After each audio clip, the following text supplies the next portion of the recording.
In 41 days, Darren's soul will ascend to a place no expendable has reached in 9 years.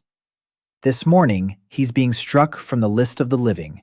By law, he has no right to object. He has no gift, no home to fall back on, and not a single intact entry in the registry. There is only one thing. He is the only one in this room who understood that the accounting chamber pays not for deeds, but for entries. In 2 days, he will prove it. And the one who struck his name from the list first will not live to see the end of the month.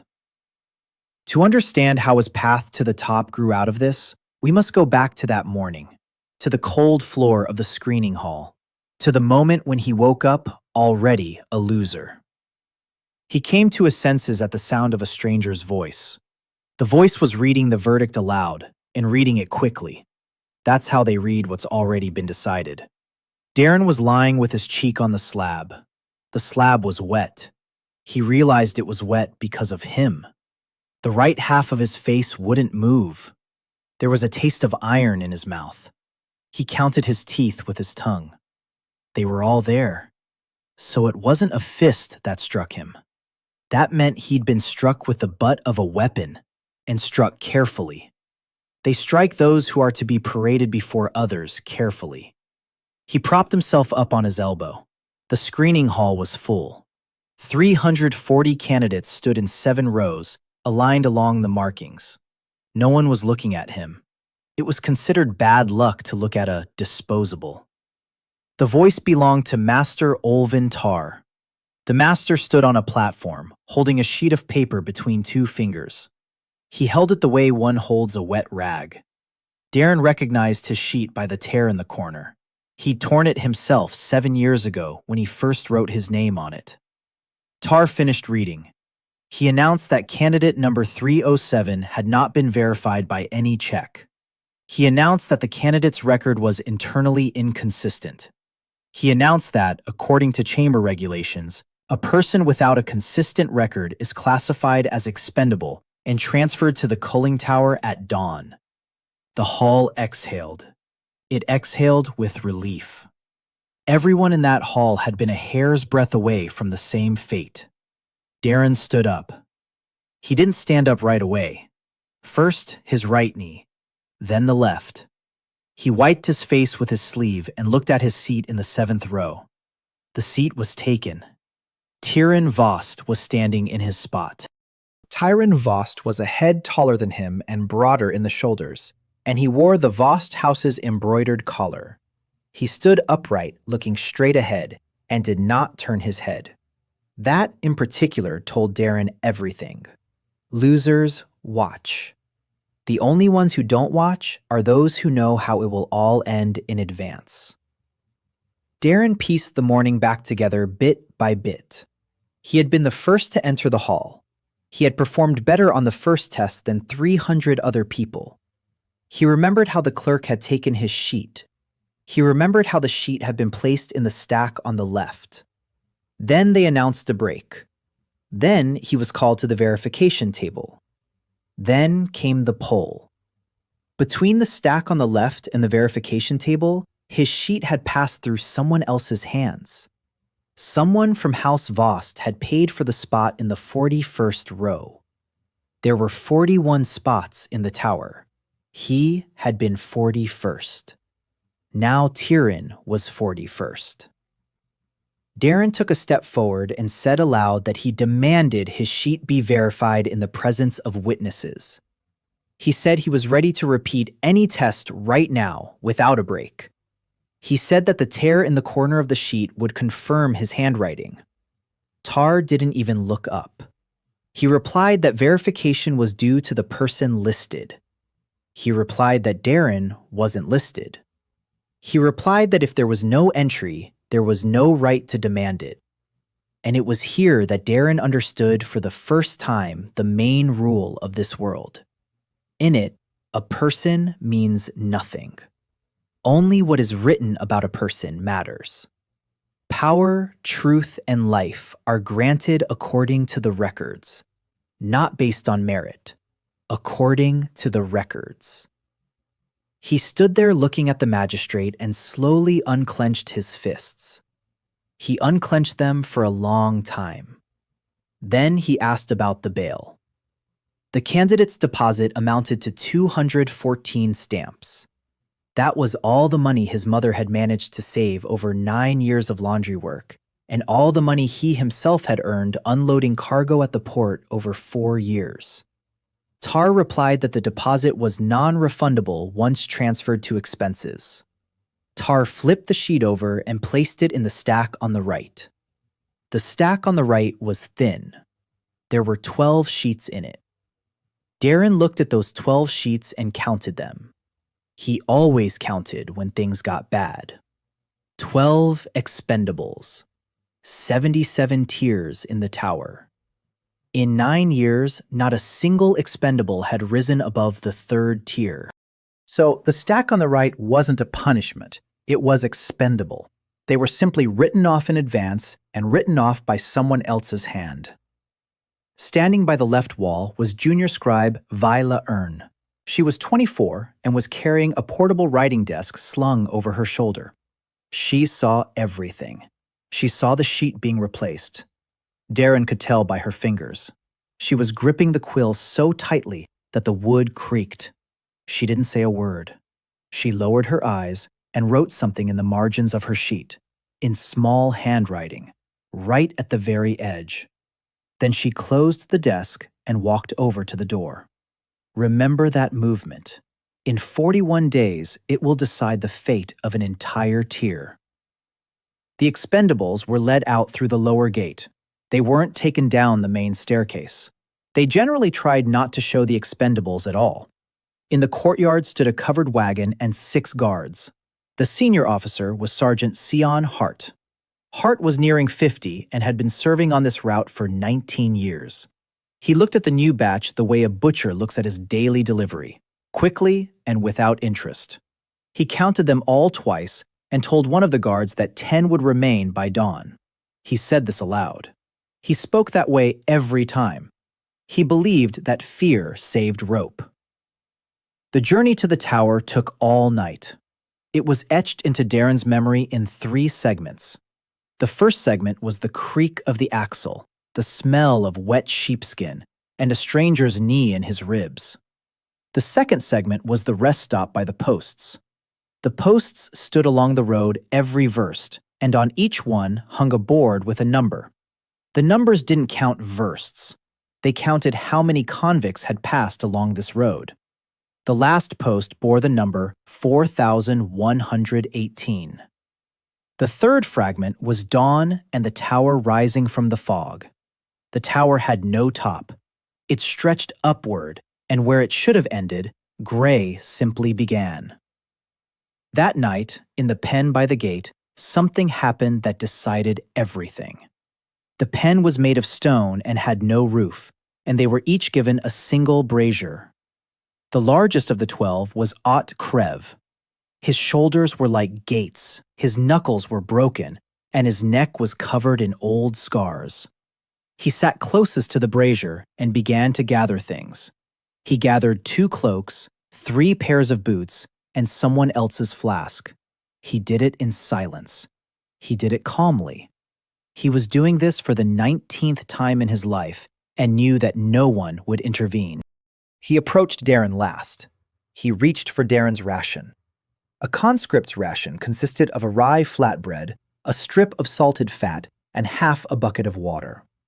Darren didn't pull his hand away or stand up. He said aloud that the rations were distributed according to the roster. He said that every ration issued was recorded in the convoy's waybill. He said that if the 12th man presented empty hands in the morning, there would be a shortage on the waybill. He said that shortages weren't recorded on the supply log. The shortage is charged to the convoy leader. He said that the penalty for a shortage on the waybill is a 3-month pay deduction and a mark on his personal record. He said that a mark on his personal record is never removed. He spoke calmly and quietly and wasn't looking at Ott. He was looking at the bars. Behind the bars stood Son Hart. Hart had been listening for half a minute. Krev turned around and saw the sergeant. The sergeant said nothing. He simply raised his flashlight and shone it in Ott's face. Ott stood there for a moment. Then he put the flatbread back. Then he returned one raincoat. Then he sat down and didn't get up again until morning. And that's when what made this night worth remembering happened. Darren didn't win by force. He won by the rules. He didn't lay a finger on the man who could break him in half with one hand. He touched someone else's entry. That was the first time. It wasn't the last. Son Garth stepped away from the bars, sat down on his crate, and remained silent for a long time. He'd seen more than 200 cons pass through this corridor. He'd seen them cry, haggle, and cling to the bars. He'd never once seen a cons accept a penalty from another sergeant. Toward morning, he called over the guard and ordered him to deliver a second ration to the 12th corner. The guard asked why he was feeding someone who would be dead by noon. Hart replied that he wasn't feeding a person. Hart replied that he was covering the shortfall in advance. He was lying. He knew it. The guard knew it too. Hart took out the travelogue and wrote down a name. Not a number, a name. Darren Soul. For the first time in 19 years, he had written down a prisoner's name. He looked at that line and felt something strange. He felt that he had just done something foolish. He was right. That line would kill 4 people in 11 days. But he didn't know the most important part yet. Darren's victory in the pen immediately created a problem bigger than the victory itself. In the morning, the waybill went to the accounting chamber, just as it always did. Only now, it contained a name that had been crossed off the list of the living the day before. The list of the stricken and the convoy's waybill converged on a single desk. A man from the House of Vost sat at that desk. By noon, Tyrion Vost already knew that Darren's soul had not died on the way and that his name had been put back on paper. He did not get angry. He did something worse. He sent a separate order to the tower.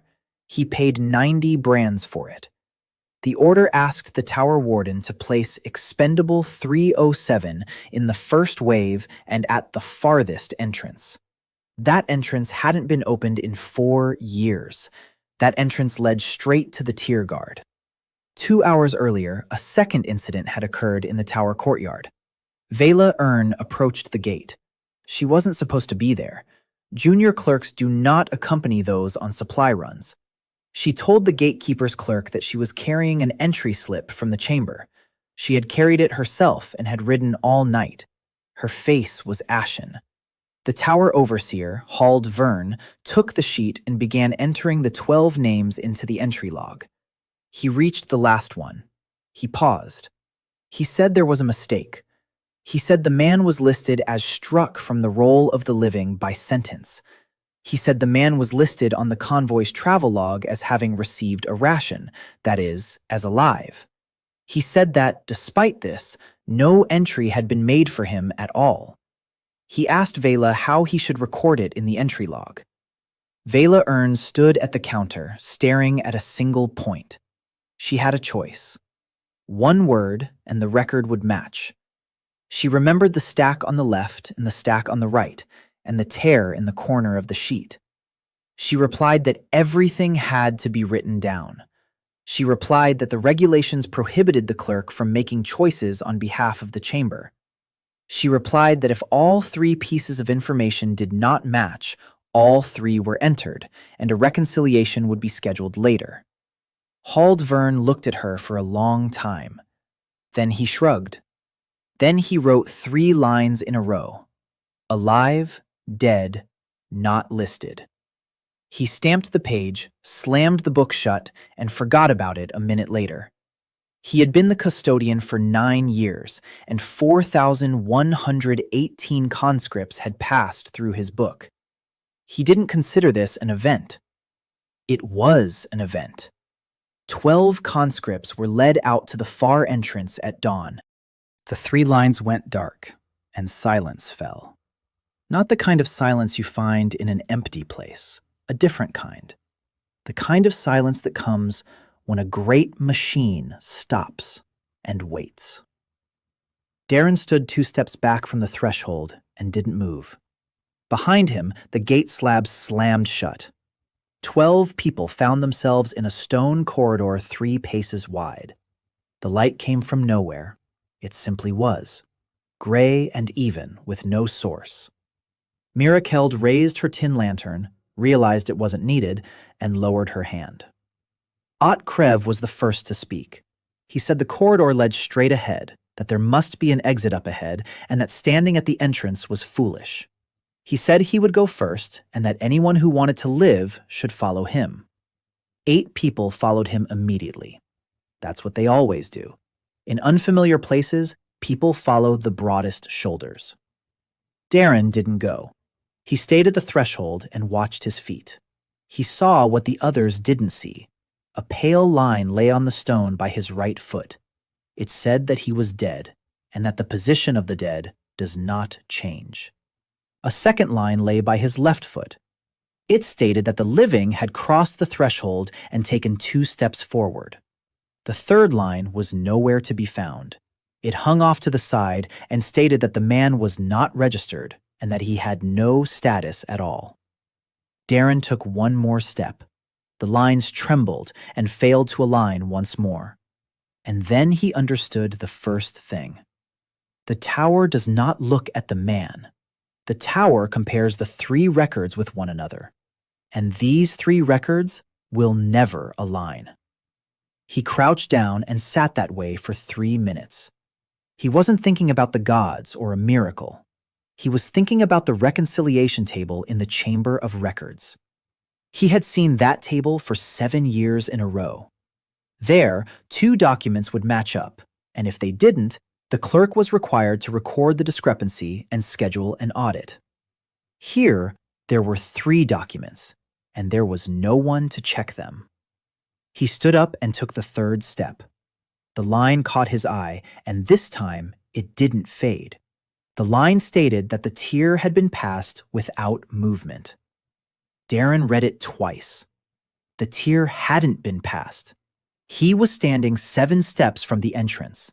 But the dead record never moved, while the living record had already moved, and the tower had reconciled the 2, resulting in the impossible.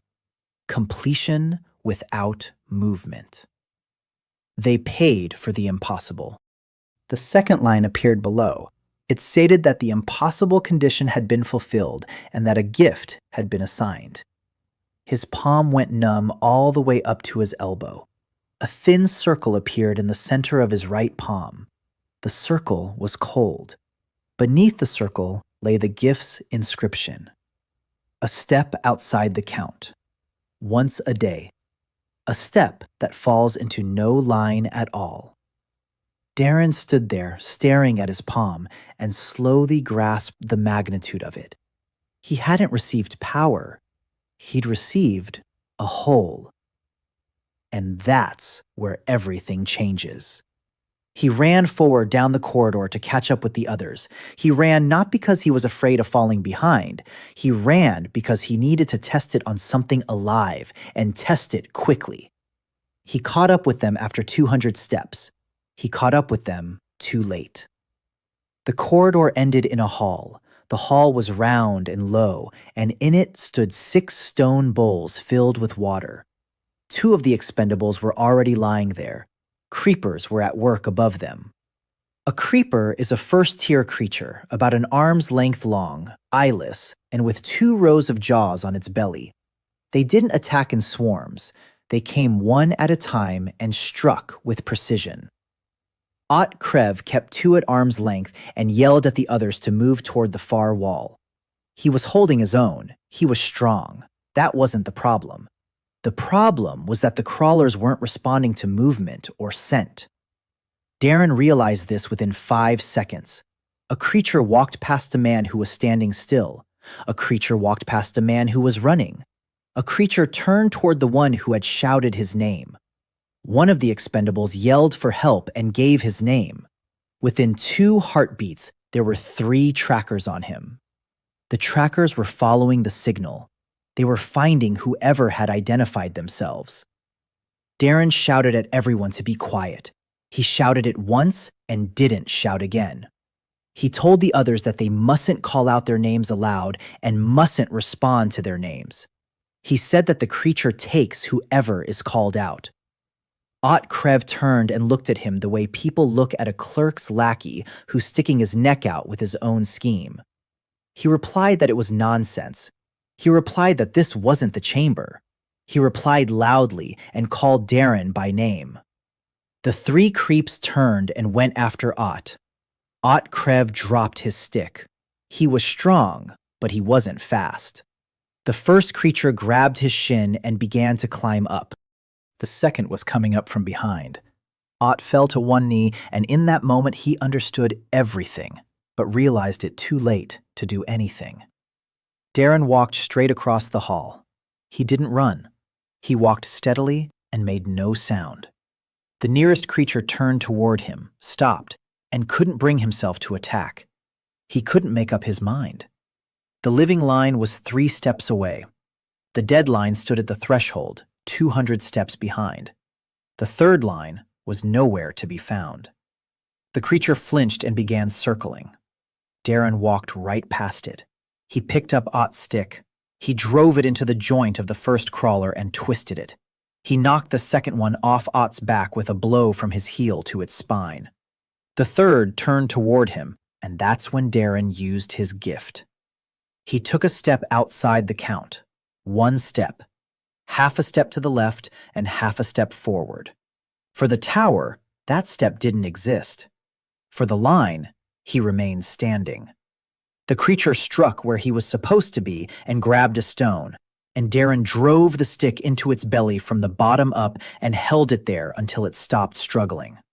The whole thing took 8 seconds. Krev sat on the floor, holding his torn shin and looking up. He was 9 years older and 4 poods heavier, and he'd survived the pen 19 times. He looked on, unable to reconcile what he was seeing with what he'd believed all morning. He asked how. Darren replied that the creature takes the one who's been claimed. He replied that he himself had been claimed 3 times and had never been unclaimed. He replied that to her, he was a blank slate. Krev turned away and was silent for a long time. And then he did what people like that do. He didn't say thank you. He crawled over to the bowl, scooped up some water, brought it to the girl with the lantern, and then brought it to Darren. He gave the water to the first 2 and was left without any himself. From that moment on, he followed him. Of the 12 who were alive, 9 remained. Darren counted them and memorized their faces. He always counted. Next came the exit from the hall, a second corridor, and the threshold on the opposite side.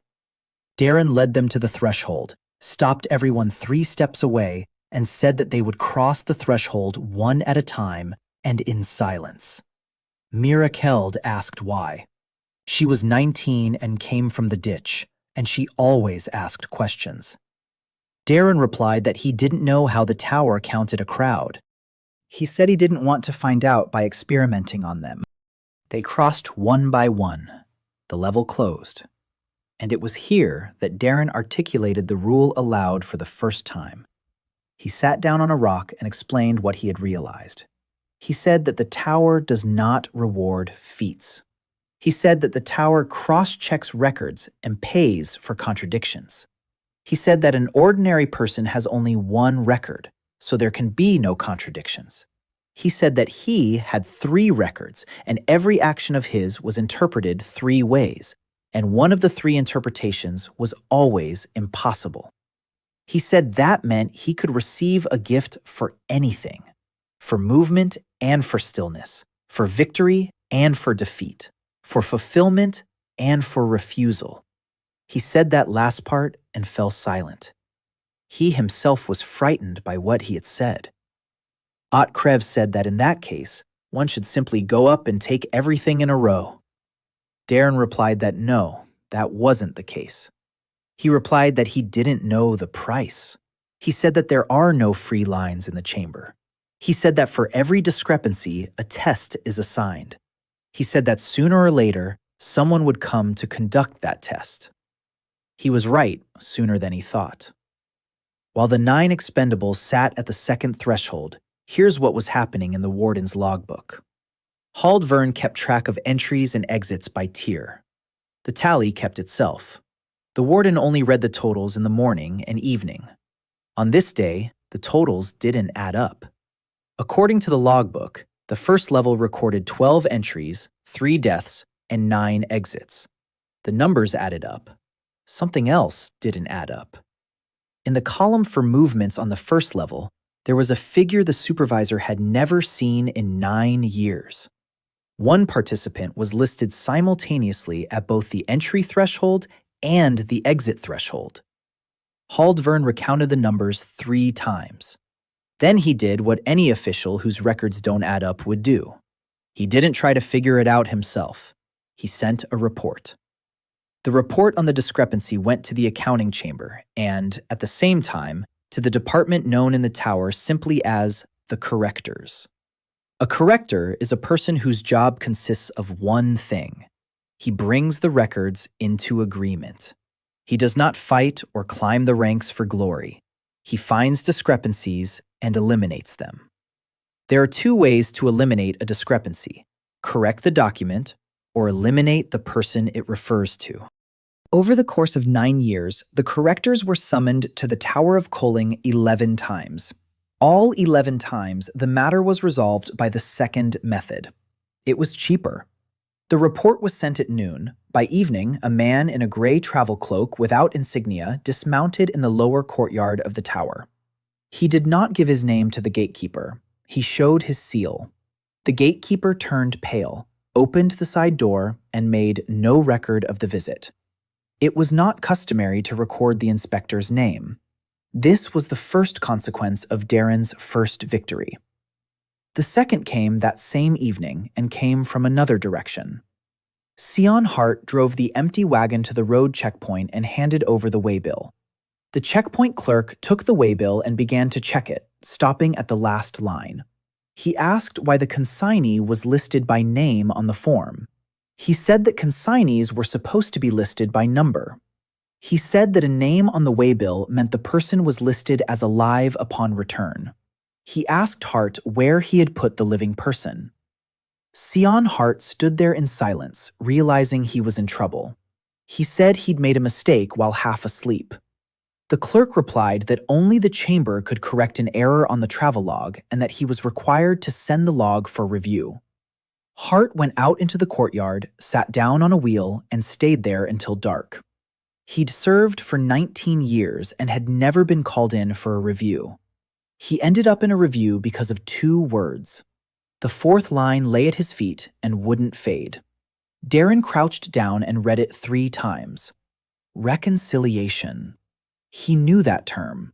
That was what they called the procedure in the Chamber of Records where 2 mismatched documents were reconciled into one. He'd seen it twice. Both times, it wasn't a document that was being reconciled. Both times, it was a person being reconciled.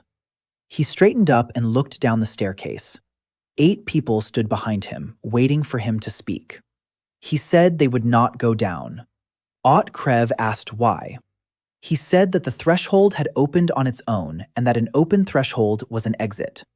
Darren replied that the threshold had not opened for them. He replied that in 9 years, not a single tier had led downward and that only one led down, the path of the one coming toward them. He said that someone was ascending from below and that the slab had moved upward, not letting them out but letting him in. Everyone fell silent. Mirakeld extinguished the lantern, even though it wasn't lit anyway. Darren led everyone away from the opening toward the wall, had them sit in the shadows, and ordered them to be quiet. He lay down on his stomach right at the edge and waited. He waited 40 minutes. Then a light appeared on the stairs, and a sound followed. The sound was steady. That's the sound of a person who isn't in a hurry. A man in a gray, unmarked traveling cloak climbed the steps. He was about 40, thin and short, with a very straight back. He carried a pouch on a strap across his chest, exactly like the one Vela Ern had worn. Only his pouch was reinforced with iron at the corners. He did not have a sword hanging from his belt. Instead, he carried 2 quills and a short cleaver with a broad blade. A cleaver is not used for chopping. A cleaver is used for skinning. He stepped onto the threshold, paused, opened the case, and began to read aloud. He was not reading for the people. He was reading for the tower. He announced that the adjudicator, Khan Isla, had arrived in response to a report of discord. He announced that the participant listed under 3 entries was to be brought into compliance. He announced that until the procedure was complete, all other participants on the level were considered witnesses and that, according to the code, witnesses were not to be led outside. Krev flinched. Darren pressed him against the stone with his elbow. He shook his head. He held out his open palm. Wait. Khan Isla walked along the wall and saw no one. He wasn't looking around. He was looking into the office. He was following the record. He stopped exactly where Darren's deadline stood. That is, at the entrance to the first tier, 200 paces from Darren himself. He took out his quill. He began to cross it out. And it was here that Darren saw the price of his gift for the first time. The dead line beneath the corrector's quill began to fade. Along with it, his right palm began to fade as well. The circle of the gift was melting away. Darren looked at his hand and realized a simple truth. He wasn't receiving power. He was receiving the difference between 3 entries. Remove 1, and there would be no difference left. He stood up to his full height, stepped out into the open, and spoke first. He didn't rush forward or shout. He said, calmly and loudly, that he was declaring his refusal. He said that Part 3 of the Chamber's Code provides for the right of the declarant to withdraw from the proceedings before the First Amendment is made. He said that the First Amendment had not yet been made. He said that the redaction was not complete. He said that until it was complete, the corrector was obligated to accept the withdrawal and schedule a hearing in the presence of witnesses. Khan Isla raised his head. He looked at the conscript in rags 200 paces away across the empty hall. He replied calmly that the chamber's bylaws apply within the chamber. He replied that the tower's custodial charter applies within the tower. He replied that the conscript is not a registered individual because the conscript is not on the roster. He returned to his desk and dipped his quill. And then Darren spoke his second sentence. He said that the supply clerk was on the roster. He said that in the convoy's travel log from the 3rd day, he was listed by name and had received a second ration. He said that rations are issued only to those on the roster. He said that if he wasn't on the roster, then there was a discrepancy in the convoy's travel log. He said that a discrepancy in the route log meant embezzlement of government rations. He said that embezzlement was investigated not by the tower, but by the chamber. He said that the auditor was now, with his correction, creating grounds for an embezzlement case against the highway patrol sergeant. He named the log number. He named the date. He named the sergeant's name. He remembered everything. He always kept track. Khan Isla put down his pen. He stood there for a full 10 seconds. He had been the administrator for 11 years, and in those 11 years, not a single supply clerk had ever spoken to him in his own language. He closed the counter. He said that the procedure was being postponed until the waybill was received from the chamber. He said it would take between 9 and 15 days. He said that during those days, the participant was required to remain within the tower. He said the last part with a smirk. No one had ever left the tower. He turned and walked down the stairs without looking back even once. The slab behind him lowered. Darren stood there, holding his right hand to his chest. The circle on his palm was slowly refilling. He'd won 9 days. He'd won them with a piece of paper. 8 people watched him from the shadows, and no one dared to speak first. Exiled spoke up. She asked what he'd just done. Darren replied that he'd bought some time. She asked with what? He replied that he'd used someone else's line. He didn't say the second part out loud. He'd framed Son Garth for a possible embezzlement case, and he'd done it knowingly, and he'd do it again if necessary. He looked at his palm and clenched his fist. 6 more days lay ahead, and those 6 days piled up in chunks. First cut. The second tier and a dry stone forest of pillars. Darren throws a stone, stands motionless, and receives a line stating that the target has been struck without him taking any action. The gift is minor, an increase in how far he can see the records. He writes this down with charcoal on the wall. Second scene. The third level, a bridge over a chasm, and a guard with 2 pairs of arms. Darren faces him alone, loses in 11 seconds, and falls onto the stone with a slashed shoulder. And then the tower compiles the records. The dead cannot lose. The unlisted did not participate. The living lost. A contradiction. A line of text states that the participant received the victor's share for his defeat. He receives what was meant to go to the guard for his death. A third of the creature's power flows into his right hand. He stands up and finishes it off with a single blow from the very shoulder it had torn apart. Ott Krev can't look him in the eye for 3 days afterward. Third cut. The fourth tier and the condition the tower announces aloud. Carry the bowl of water to the opposite threshold without spilling a drop. Darren listens to the condition and refuses aloud to fulfill it. He doesn't take the bowl. He sits down on the floor and waits. 8 people think he's gone mad. 2 minutes later, the tower compiles the records. The living one refused. The dead one cannot refuse because the dead do not receive tasks. The unregistered one did not receive the condition at all. So there was no refusal, and yet there was.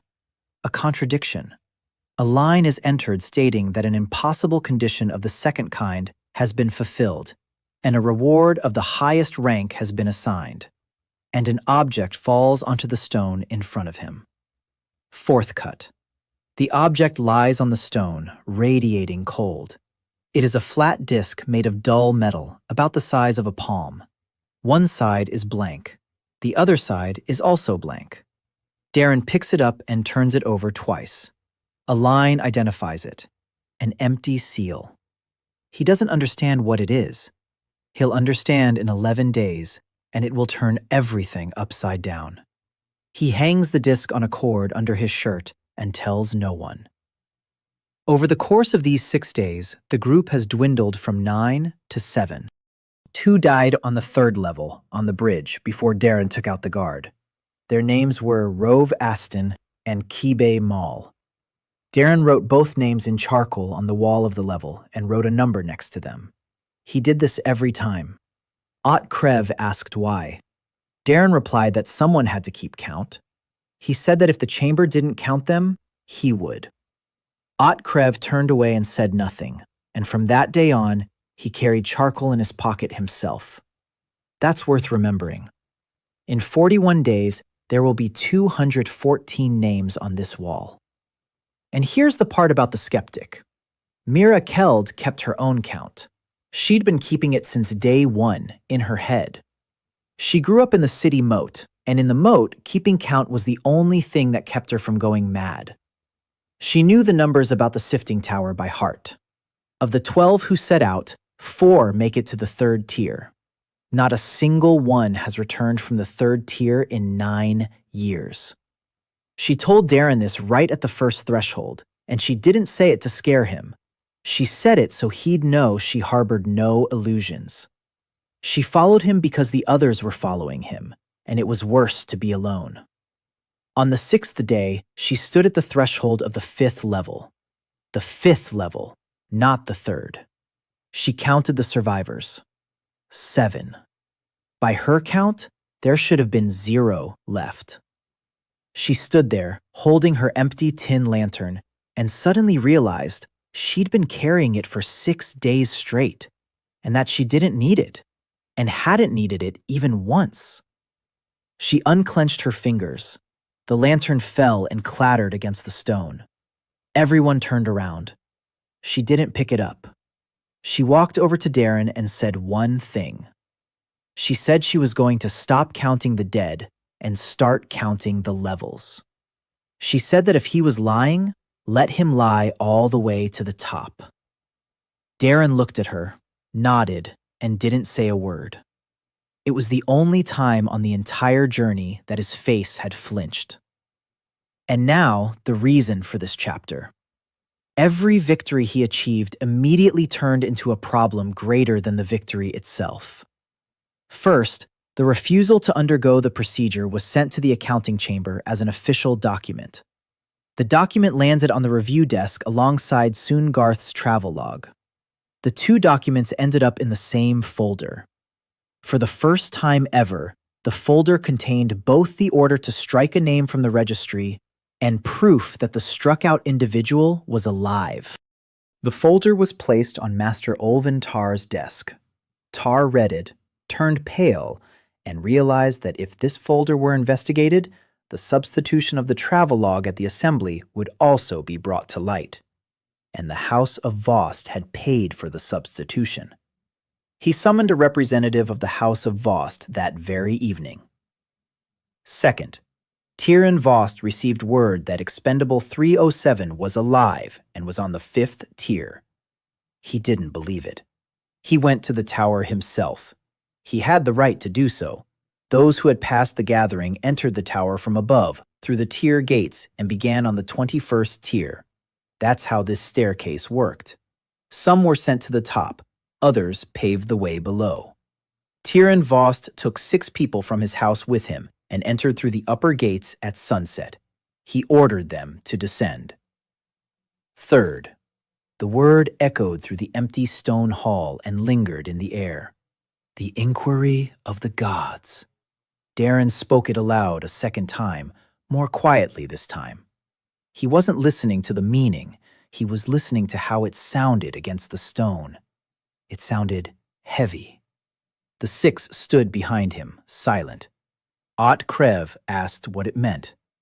Darren replied that he didn't know. He said he knew only one thing.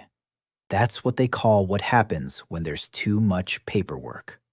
He sat down on the threshold and began to count. He counted aloud so that everyone could hear. The first contradiction, passing without movement on the 1st tier.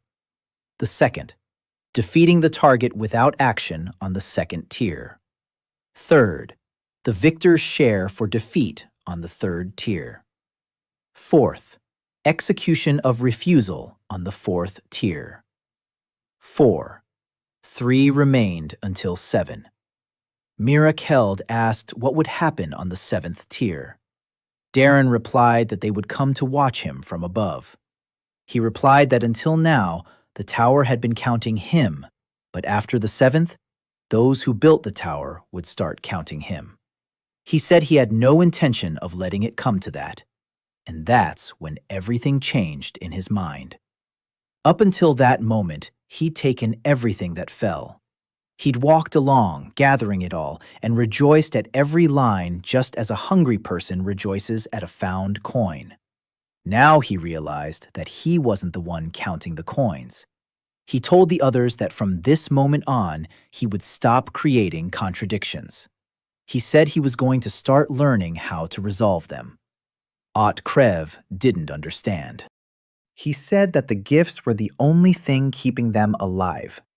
He said that giving up the gifts was the same as giving up. Darren replied that he wasn't giving them up. He said he wanted to choose. He said that a person whose gift falls on its own is not the master of that gift. That person is a feeding trough.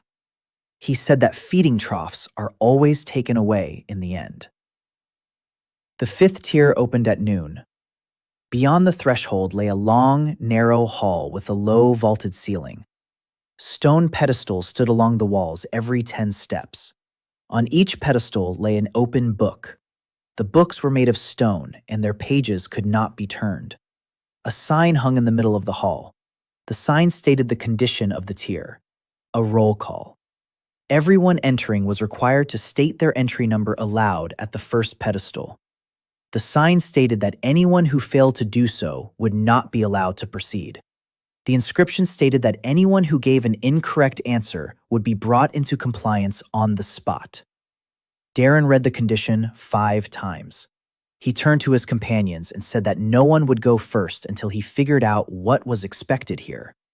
He approached the first pedestal alone and looked into the stone book. The page was blank. He placed his palm on it. The page grew warm. He removed his hand and the page cooled. He understood. The pillar wasn't testing the person.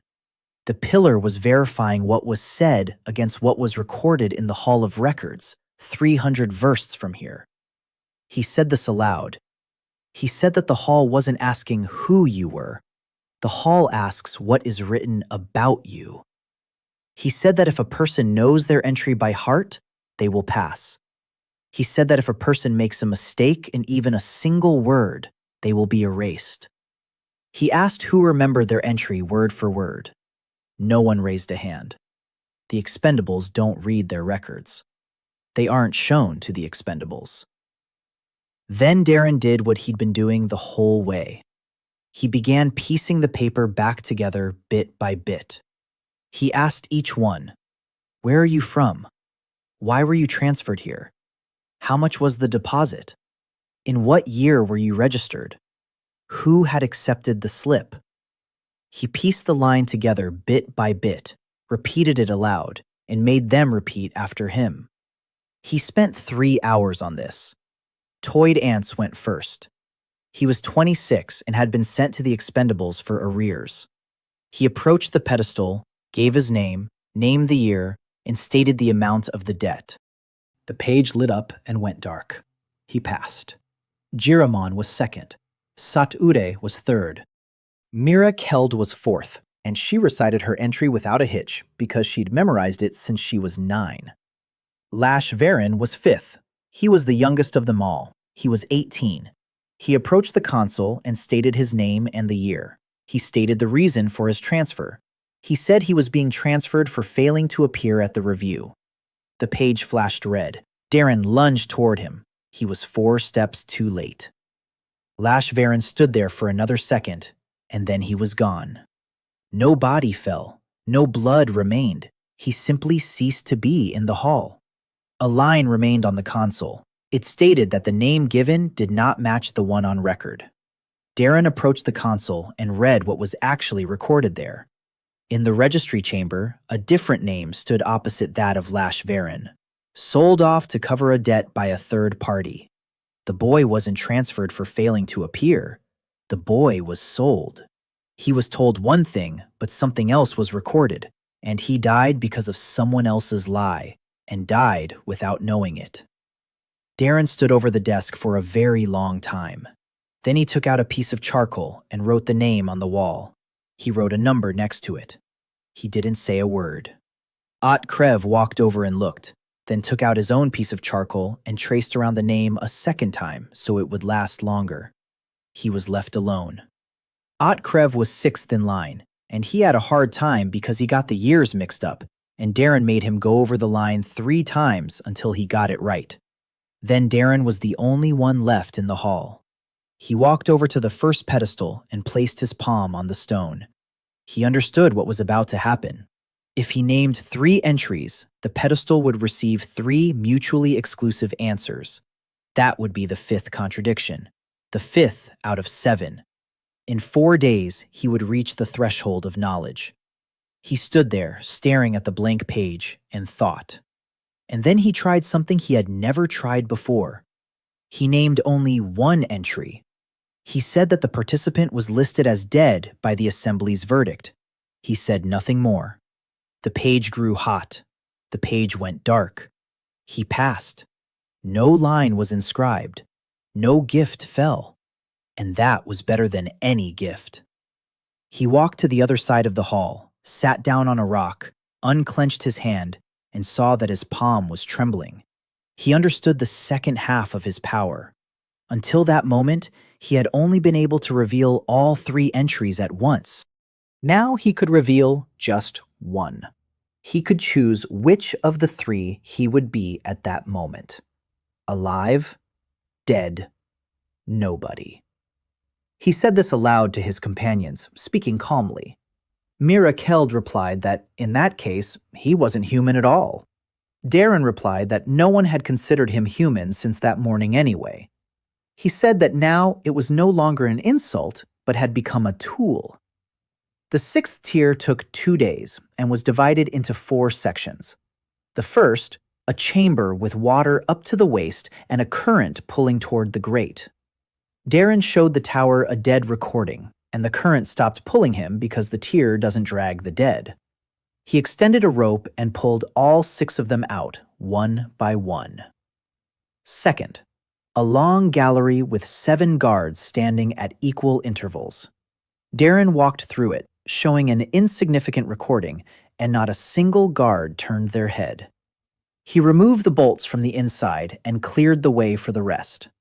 Ot Krev said that for the first time in 6 days, no one had died, and he said it with disbelief. Third, a dead end, a solid wall, and a line stating that the level had no exit. Darren sat down facing the wall and stayed there for an hour, then showed a live entry, and the wall opened. The level had no exit for the dead. Fourth, a night spent at the 6th threshold, a piece of coal in his hand, and 11 names on the wall. 11. He counted everyone who had left the Hall of Selection, not just his own people. And here we should pause to consider the man who watched all this from the sidelines. Tyrion Vost entered the tower through the upper gates at sunset, entering as masters do. The House of Vost had paid for his 21st tier and for his escort. 6 mercenaries accompanied him. Their leader was Hesk Dorn. Hesk Dorn was 42 years old. He had been guiding people through the tower for 9 years and charged a high price for it. He despised the disposables, not out of malice. He despised them as one despises defective goods. He told his men that the lower levels were not a tower, but a dump. He said that no one ever came out of there because there was nothing to come out of. Tyrion Vost ordered them to go down. Hesk Dorn asked why they should go down when they were being paid to go up. Tyrion replied that he had to confirm one thing. He said there was a man down there whom he had personally written off as dead. He said he hadn't slept for 3 nights. Hesk Dorn shrugged and led the way down. They descended for a day and a half. They walked quickly because going down is always faster, and because the tiers don't hold back those who go against the flow. On the 7th tier, they saw a wall with names on it. Hesk Dorn stopped and read them. 11 names written in charcoal. Neat letters. Dates. He asked who had written them. Tyrion Vost replied that it didn't matter. Hesk Dorn said it did matter. He said that the Expendables don't write down names. He said that the Expendables fight each other over a flask and die in the very first chamber. He said that whoever keeps track of the dead also keeps track of the living. Tyrion Vost told him to shut up and keep moving. They met on the 6th level in the Gallery of the 7 Sentinels. Darren was leading his men back from the water toward the threshold. Tyrion Vost saw him first. He stopped and laughed. He laughed for a long time, a laugh of relief. He said aloud that he saw a dead man standing before him. He said that those who had been struck off the list should not be allowed to walk. He said it could be corrected. He said no more. He gestured to his men toward the 7 and ordered them not to leave anyone behind. And then he did what was meant to break Darren. He did not approach him. He approached Toyd Ants, who was standing closest to the wall. He asked him for his entry. Toyd Ants answered. He answered because he had memorized it 3 hours earlier, and because for a man who has memorized his line, it is the first thing to come out of his mouth. Tyrion Vost listened, nodded, and killed him with a single stroke. He wiped his blade and said that now the line added up. He said that a dead debtor was the correct entry. He looked at Darren and waited. He waited for him to lunge. He waited for a scream, a name, and some foolishness. Darren did not lunge. He stood with his arms at his sides, not looking at Tyrion. He was looking at the ceiling of the gallery where the tiered entrance verse hung. He spoke evenly. He spoke loudly, and he did not speak to the people. He announced that participant Tyrion Vost had entered the tower through the upper gates via a paid entry on the 21st tier. He named the day. He named the hour. He announced that the participant was currently on the 6th tier. He announced that the participant was 15 tiers below his own entry record. He announced that this discrepancy must be corrected. The tiered line trembled. A low sound rippled through the gallery, the kind of sound that occurs when a heavy book is opened somewhere very far away.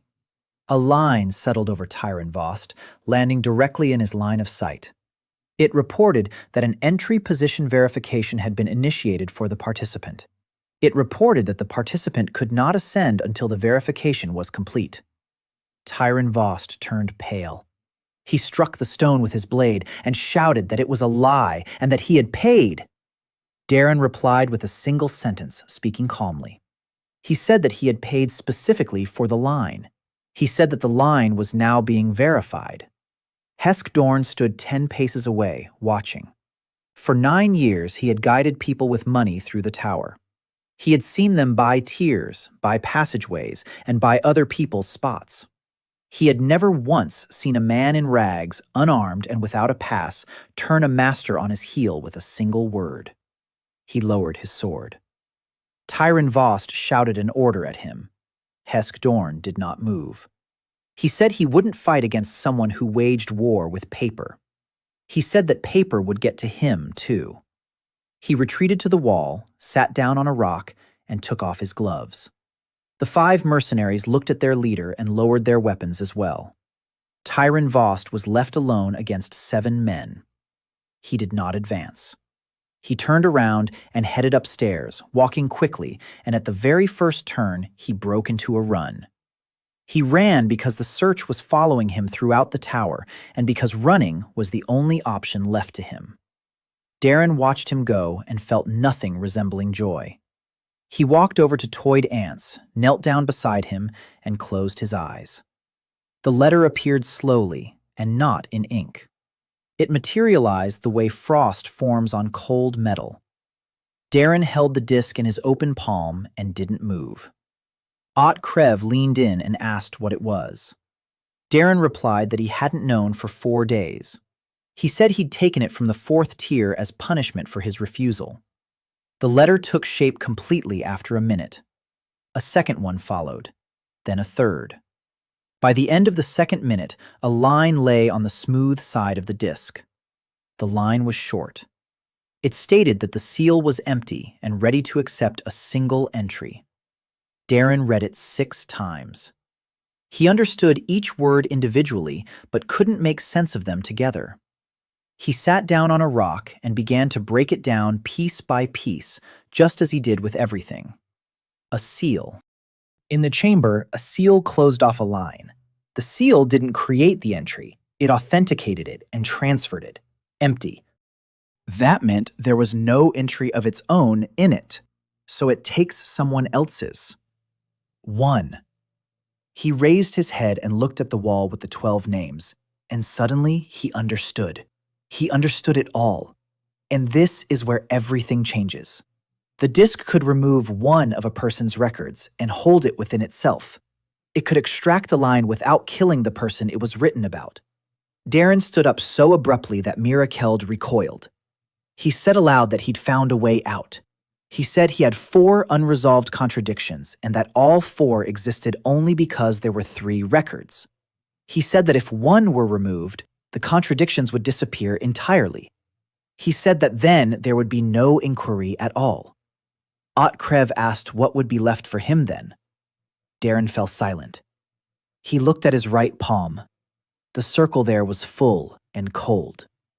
He answered honestly. He replied that then he would have nothing left. Not a single step outside the count. Not a choice between the three faces. No winner's share for defeat.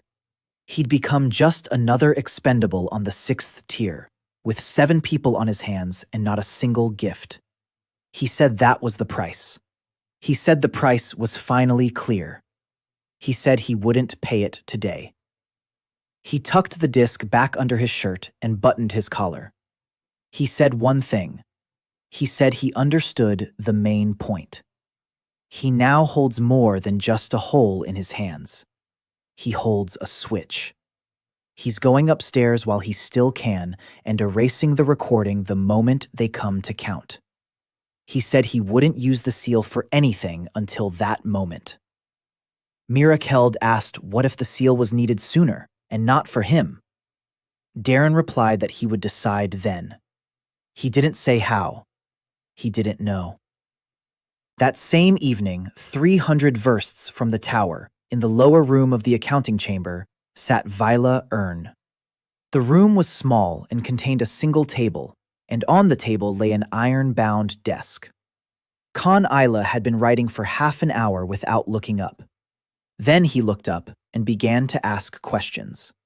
He asked why the junior clerk had accompanied the entry slip without an order. He asked why she had delivered it herself and ridden all night. He asked why, when entering it into the entry book, she had insisted on 3 entries when 1 would have sufficed. He asked who had paid her for this. Vila Ern answered everything calmly and evenly. She said that a directive wasn't required because the form was 1 day past its deadline. She said she had delivered it herself because there was no courier that night. Regarding the 3 entries, she said that the regulations prohibit a clerk from making decisions on behalf of the chamber. She said that no one had paid her. Khan Isla nodded and made a note, then asked one final question. He asked why there was a note on the margins of her worksheet from the day of the gathering, written in small handwriting right at the very edge. He placed the sheet in front of her. Valar Ern looked at her note and did not answer. The note contained 3 words. Sheet 41 has been replaced. Khan Isla said that she had witnessed the substitution and remained silent for 3 weeks. He said that her silence was also a record. He said that now she had a choice. She could confirm the note in writing. Then a case would be opened regarding the substitution at the gathering, and the House of Vost and Magister Olventar would be held accountable. Or she could retract it. Then she would remain a junior scribe and live out her days in the lower chamber. He said he was giving her 1 night. He left and locked the door from the outside. He did not do this like a jailer. He did it like a man who did not want the witness to be taken away before morning. And here's the part about the skeptic. Heskdorn had been walking with them for 4 days. He didn't give advice. He didn't push his way to the front. He just watched and kept his own count. For 9 years, he'd guided the rich through the tower, and for 9 years, he'd known one thing. Only those who've bought their way up get to go to the top. Everything else is just fairy tales for shopkeepers. He'd seen people buying tiers in bulk. He'd seen how paid boys from good families made it to the 30th floor and returned with trophies that had been handed right to them. He'd seen once how a man without money tried to make his way up honestly, and what that turned into on the 19th tier. He told his own people that there were no honest ways to the top, and never had been. He kept a close eye on Darren and waited for the bribed goods to surface. He expected him to pull out a letter, a token, or someone else's seal. On the 7th tier, he couldn't hold back any longer and asked outright. He asked whose man he was. He asked which house was backing him. Darren pulled everything he had from his bosom.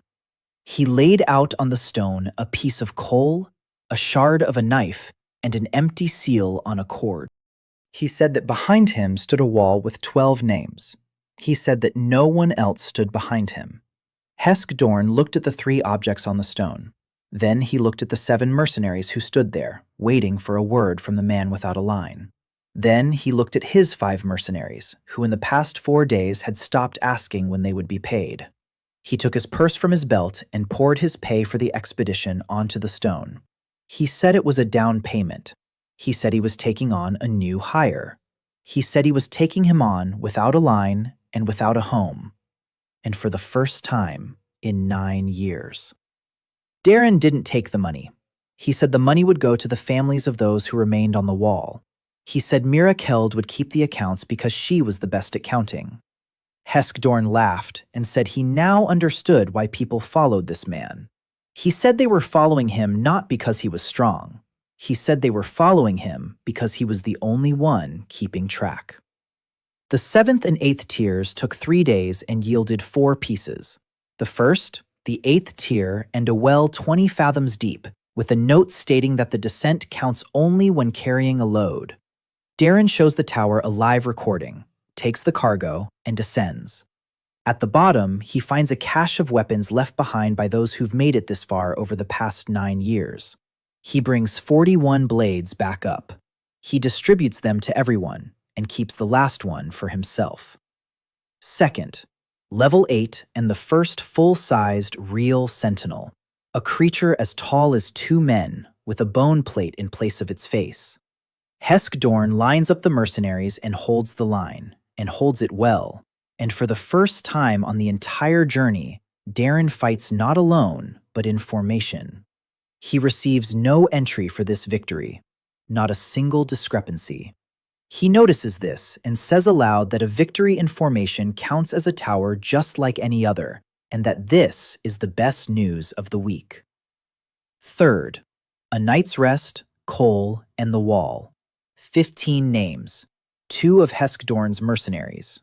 He writes them down himself, and his handwriting is uneven because his hand isn't used to it.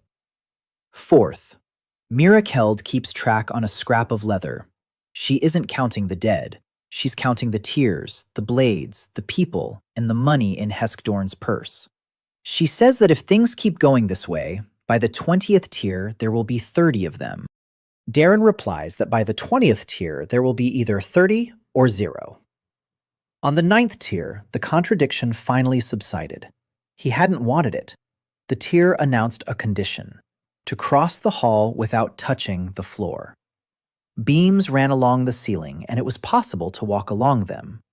Darren showed the tower a meaningless entry so that the condition wouldn't apply to him at all. He was wrong. A non-entity cannot violate the condition, nor can it fulfill it. He walked calmly across the floor and stepped onto the threshold, and the tower reconciled the records. The living one touched the floor and violated the condition. The dead one did not participate. The non-entity fulfilled it because the condition did not exist for him. The line was resolved. The condition was fulfilled through a violation, the 5th contradiction. And with it came the gift. It was greater than all the previous ones combined. A chill crept up his left arm all the way to his collarbone. The line called him out. The right to one objection. Once, a participant may object to any line concerning himself, and the line will not take effect until the matter is resolved. Darren stood and looked at his left hand, realizing what he was holding in it. It wasn't power. It was a reprieve from anything. He could object to being brought into agreement. He could object to the verdict. He could object once to anything, and that would stop everything. Otkrev asked if it was a good line. Darren replied that it was the most dangerous line of the entire journey. He said that now he had a shield, and that a man with a shield always ventures where he wouldn't dare go without one. He said he would force himself not to venture there. He broke his word 8 hours later. And here, his victory once again gave rise to a problem greater than himself. The 5th contradiction did not remain in the tower. It went upward along the same path as all the others. That same night, in the Chamber of Reckoning, a line lit up on the large analysis table, a line that no living person had ever seen. It reported that 5 out of 7 discrepancies had been accumulated for the participant. Magister Olvin Tar stood over that line and realized he had no time left. If the gods' inquiry took place, everything would be revealed. They would reveal the waybill. They would reveal Vela Ern's note. They would reveal the substitution of the 41st sheet and the money at the house of Vost, as well as his own signature on the sentence. He did not wait until morning. He issued 2 orders. The first was sent to the Tower of Con Isley. It instructed that the discrepancy be closed by any means necessary before 7 were accumulated, and stated that second-degree authority was extended to first-degree authority. First-degree authority allowed the administrator to bring parties to an agreement without distinction and without witnesses. He did not put the second order in writing. He conveyed it orally to a man from the house of Vost in the hallway. He said that expenditure number 307 must not survive past the 7th line. He said he didn't care how. Khan Isla read the order at dawn. He read it twice. Then he did what no one expected of him, least of all Olwyn Tar. He placed the order in the office and did not go to the tower. He went down to the lower room and unlocked the door. Vela Ern had been sitting there all night, unable to sleep. He told her the matter was settled. He said there was no need to confirm the order in writing. He said that over the course of 11 years, he'd received a first-degree authority order 3 times, and that all 3 times he'd carried it out, only to find afterward that the paper had been tampered with. He said he wouldn't carry it out a 4th time. He asked her if she knew how to ride a horse fast. Meanwhile, on the 9th threshold, Darren Soul received the line he had both expected and not expected. It arrived without warning and lay across everything. The line stated that the participant was to be brought into compliance under first-degree authority. The line stated that no hearing was scheduled. The line stated that no witnesses were required. Below was the name of the one who would arrive to carry it out. Khan Isla's name was not there.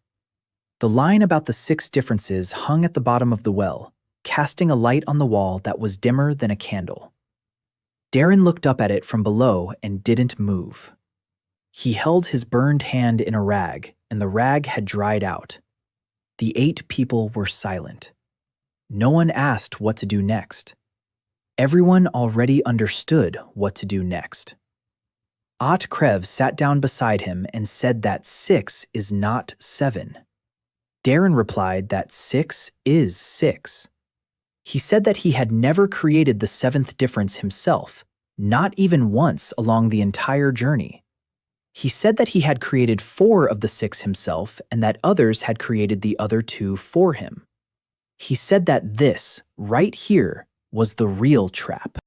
He said that you could stop doing anything and still reach 7 because others were now counting for him. Mira Keld looked up and asked who. Darren replied, the overseer. He replied, the scribe. He replied, anyone who sees him and records the truth. He said that every honest person in this chain brings him closer to the truth, and that the dishonest ones bring him no closer at all. He fell silent and then said the most important thing. He said that one must not remain at the bottom. He said that there is no path downward and that the same fate awaits them at the top. He said that the only option was to go up faster than the count progresses. Hesk Dorn said they wouldn't make it past the 3rd tier on the way up. He pointed to the lines hanging above the 7. A witness who gives conflicting testimony must first be brought into agreement. The witness is not granted the right to object. He said that with these lines, they would be driven in circles and turned downward until they died of thirst and hunger. He said he had seen them do this to debtors in the passage. He said they came out of there feet first, and it wasn't from their wounds.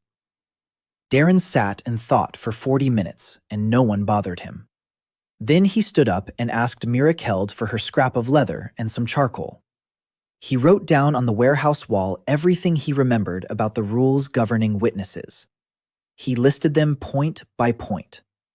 A witness exists as long as the case exists. A witness is not brought out until the case is over. A witness has no right to object. And the fourth point, which he didn't recall right away, a witness who has testified and been entered into the case ceases to be a witness and becomes a party to the case. He circled the fourth point twice. He said that this was their way out. He explained it slowly so that everyone would understand. A witness is a person who is held because of what they saw. As long as he remains silent, he is needed and cannot be released. It is more convenient to keep him out of the way.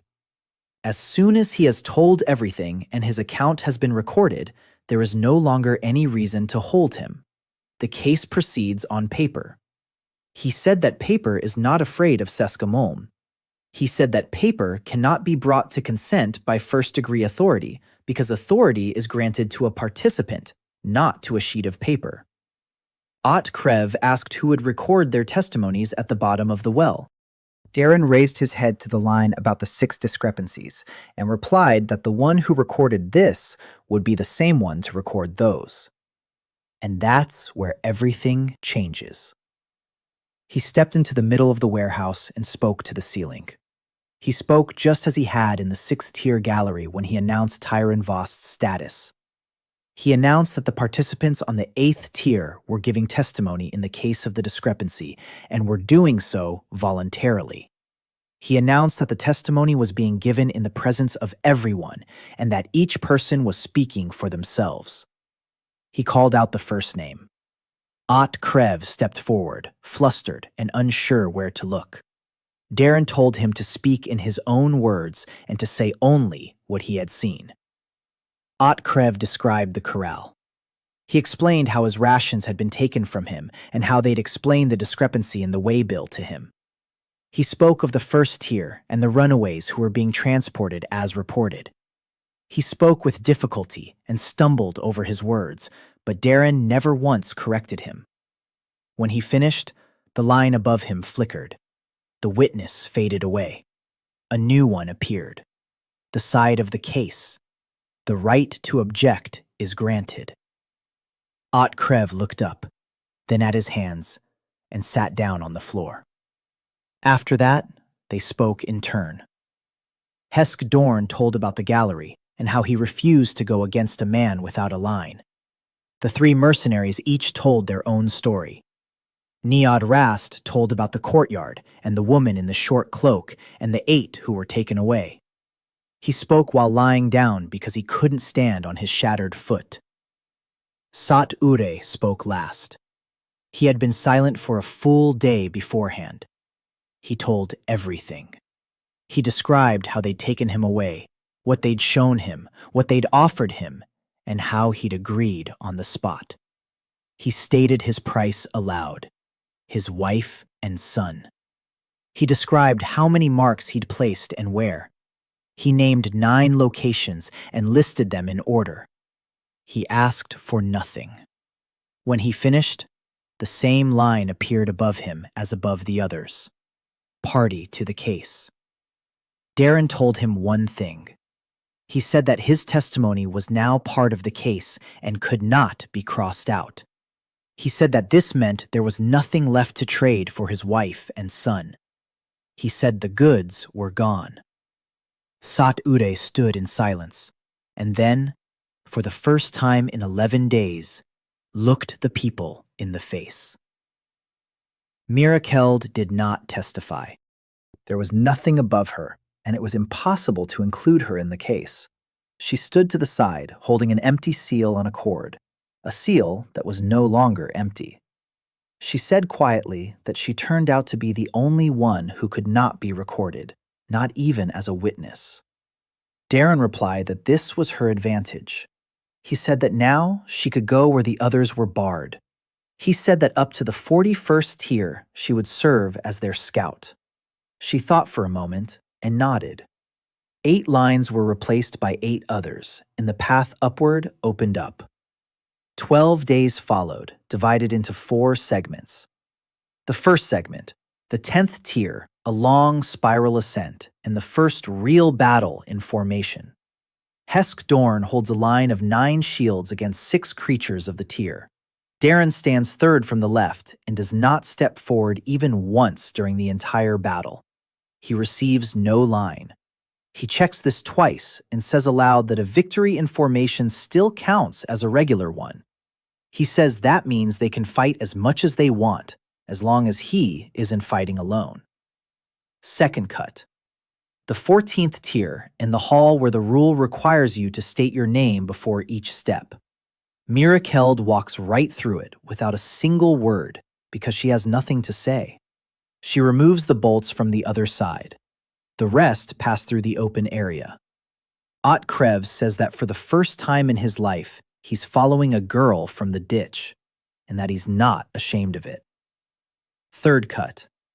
The 17th level, in a storage room full of abandoned gear belonging to the man who entered here 6 years ago and never came out. 22 sets. Mirakeld counts them, hands them out, and records each item on her own scrap of leather. For the first time on the entire journey, they aren't dressed in rags. Darren takes the last set for himself and chooses the worst one. Fourth section. The 20th level and the wall. Darren writes 23 names in charcoal, 7 of his own and 16 strangers' names found along the way. Otkrev traces each one with a second layer. Below, Darren writes down what he has learned over these 12 days and goes into detail. He writes about the system. He writes about the testimonies. He writes that a witness ceases to be a witness once they've told everything. He says aloud that he's leaving this for those who come after, and that someone will read it.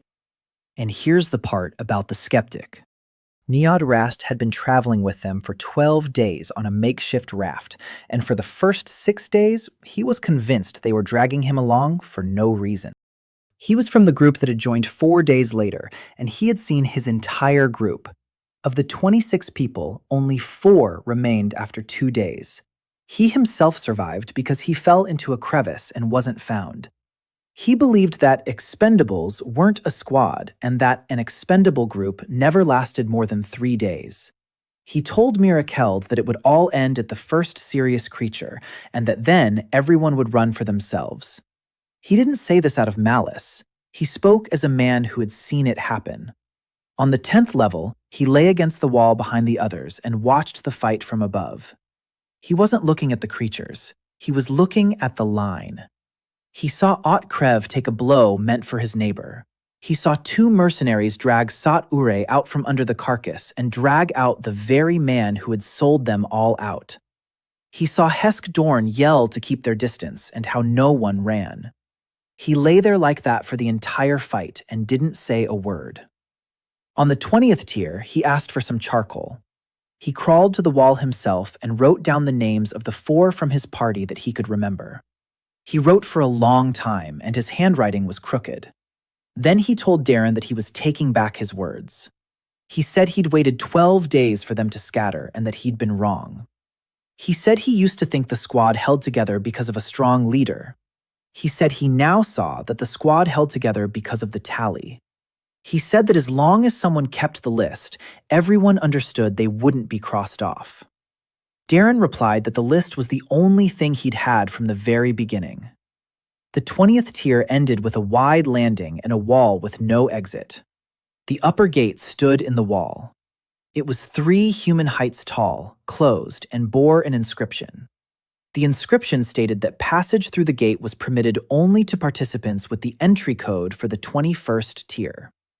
Darren read it, sat down on a rock, and said he'd expected this.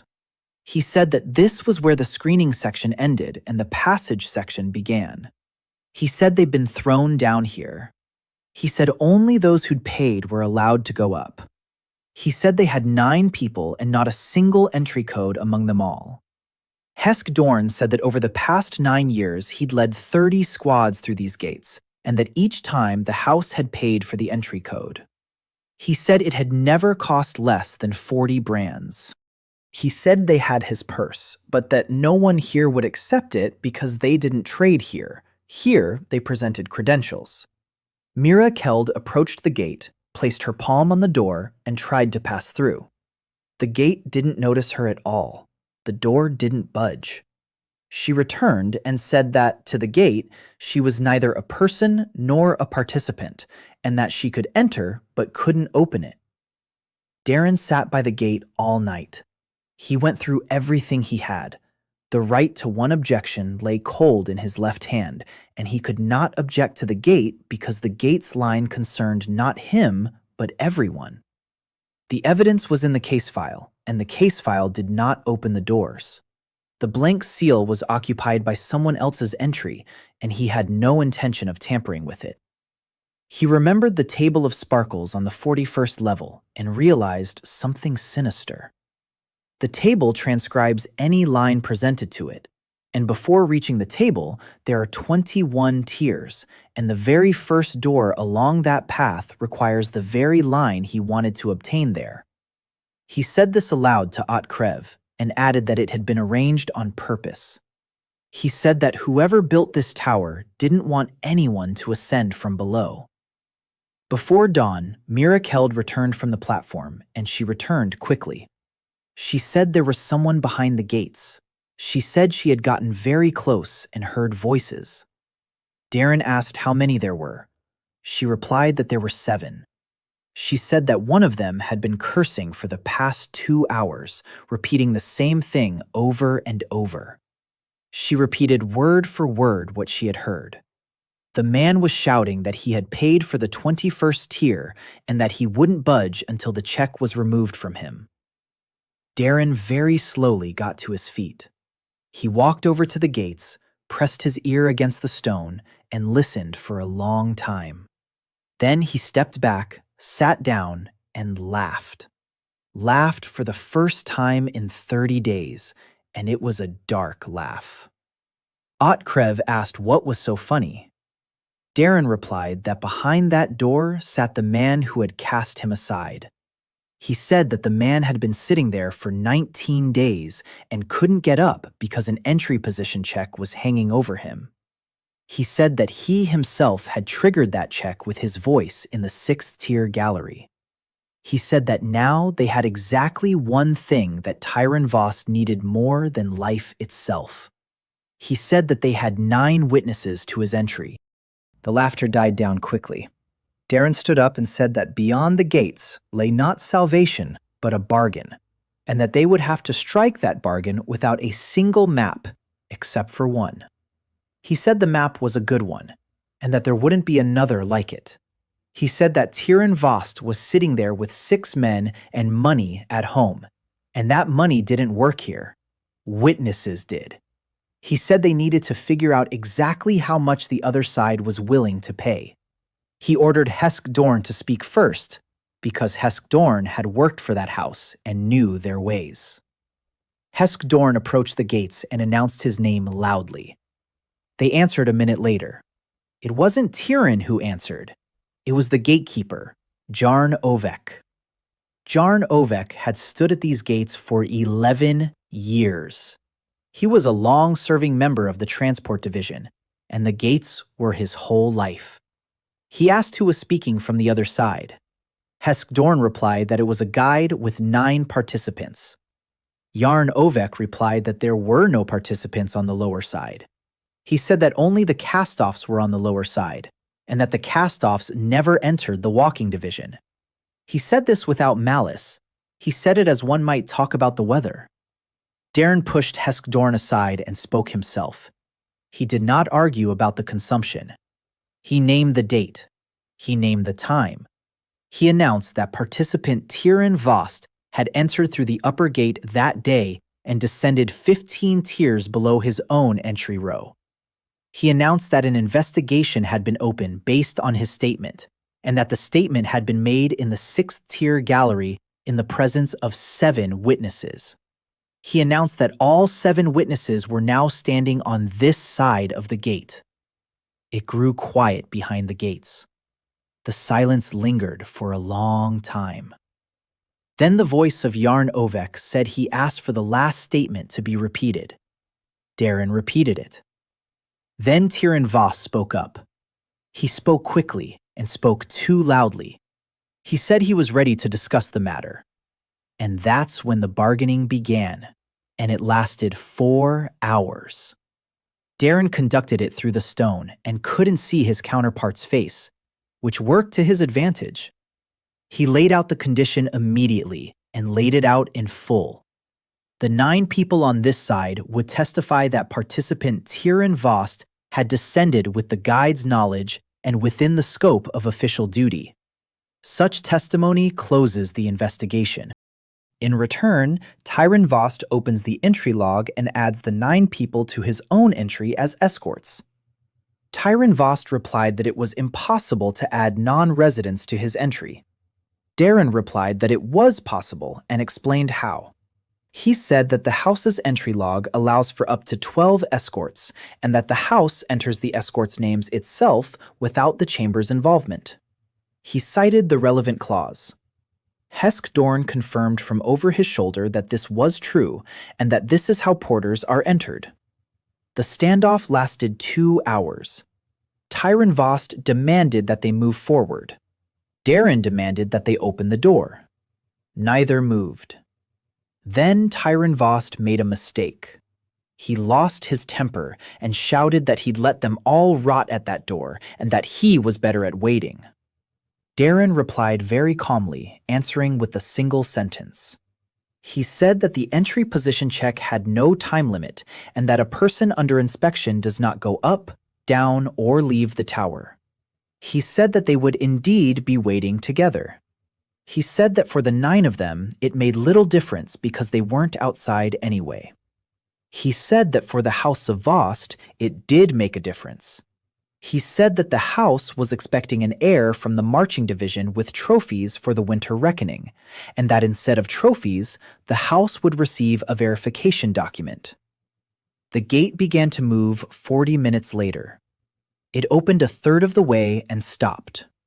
7 people stood behind it. Tyrion Voss was not the same man Darren had seen in the gallery. He hadn't slept for 19 days. His boots were worn down to the leather because he'd been pacing the courtyard in circles. He stood there, staring at the 9 conscripts in their gear and with their shields, unable to comprehend what he was seeing. Yarn Ovek stood to the side with the Book of Gates open, holding a quill. He was more shaken than anyone else, and he made no attempt to hide it. He wasn't looking at Darren. He was looking at their formation. He saw 9 men standing at intervals, with their shields turned the same way, wielding weapons from different eras and different houses, all of it well-maintained and polished. For 11 years, he had let paid squads pass through these gates, and he knew how to tell a squad from a rabble at a glance. He said aloud that nothing like this came up from below. Darren replied that now it does come up from below. They were the first to give their statements. Darren isni mutan. Darren insisted on only one thing.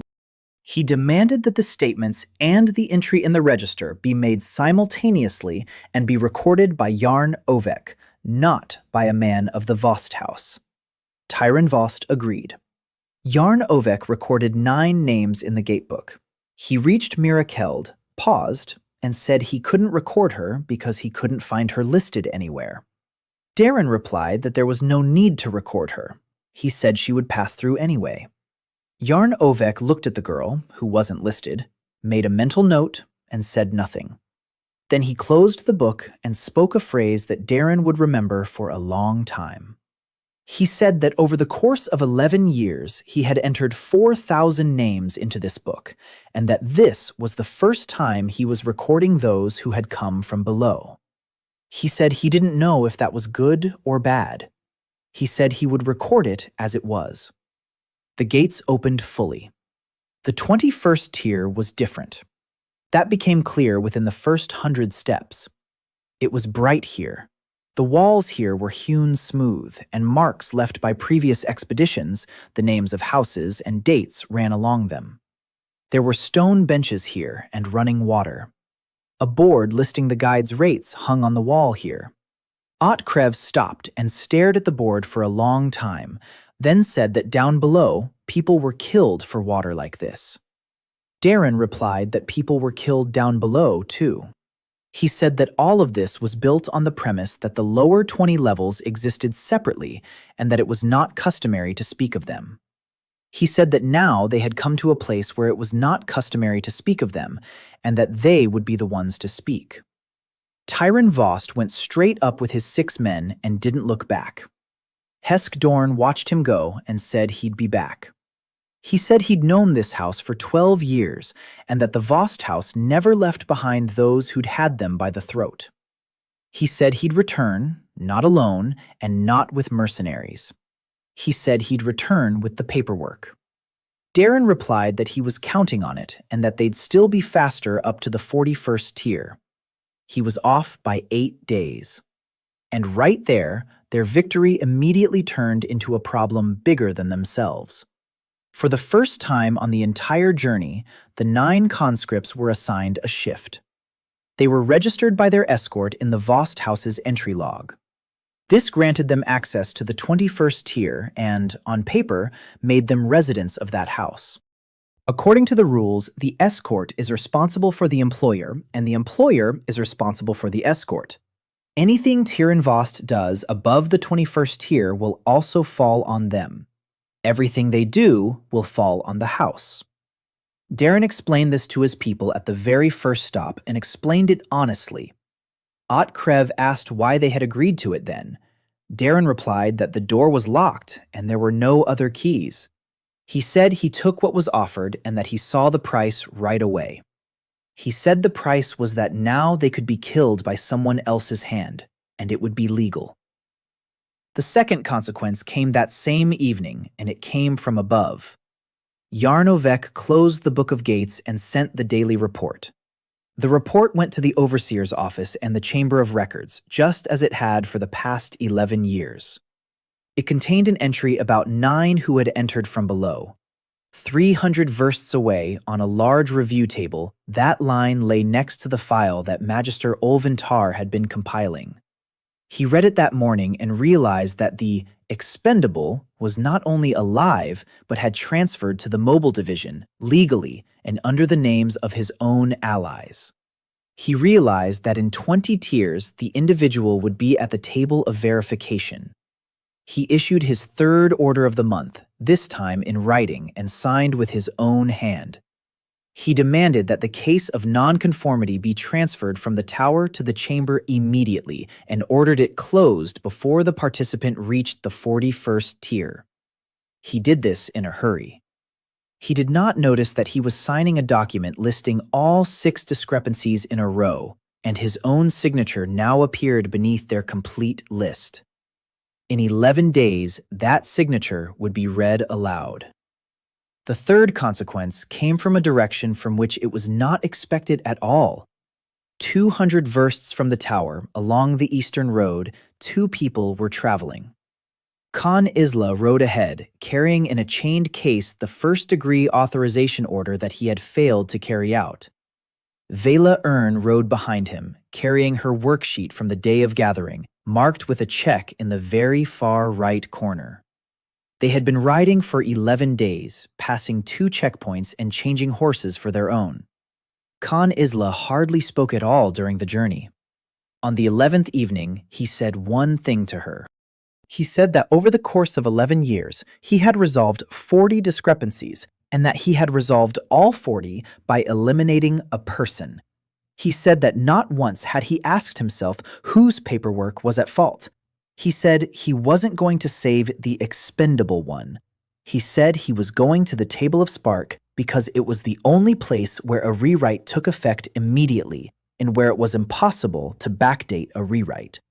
He said he wanted, for once in his life, to resolve a discrepancy by correcting the paper rather than the person. Vela Ern asked what would happen if they didn't make it in time. He replied that then the paper would be resolved without them. The 21st tier ended by nightfall, and from there on, the march began in full force. Darren stopped the squad before the ascent, gathered everyone together, and said what he'd been thinking about all day. He said his count was 6 out of 7 and that there were 20 tiers left until the 41st tier. He said that every tier here imposes a condition and that the conditions here aren't the same as down below. He said that down below they wanted him to die, but here they'll want him to prove himself. He said that he mustn't take a single gift, mustn't win on his own, and mustn't announce anything out loud. He said that one must pass through the 20 tiers as an ordinary person within a foreign ranks. He said that this would be harder than anything that had come before. Mirakeld asked what would happen if the 7th were to fall after all. Darren answered her honestly. He said he didn't know. He said that the judgment of the gods was not described in any of the documents he had read. He said he knew only the term general reckoning. He said that general reckoning is when all of a person's records are compiled at once in one place, along with the names of those who wrote them.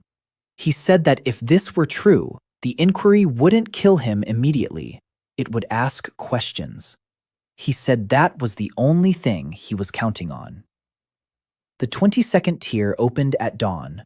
The condition hung over the threshold and was simple. The tier would only admit anyone who presented proof of a feat. Otherwise, the passage would not open. Heskdorn cursed and said that this was the marching division and that it was like that everywhere here.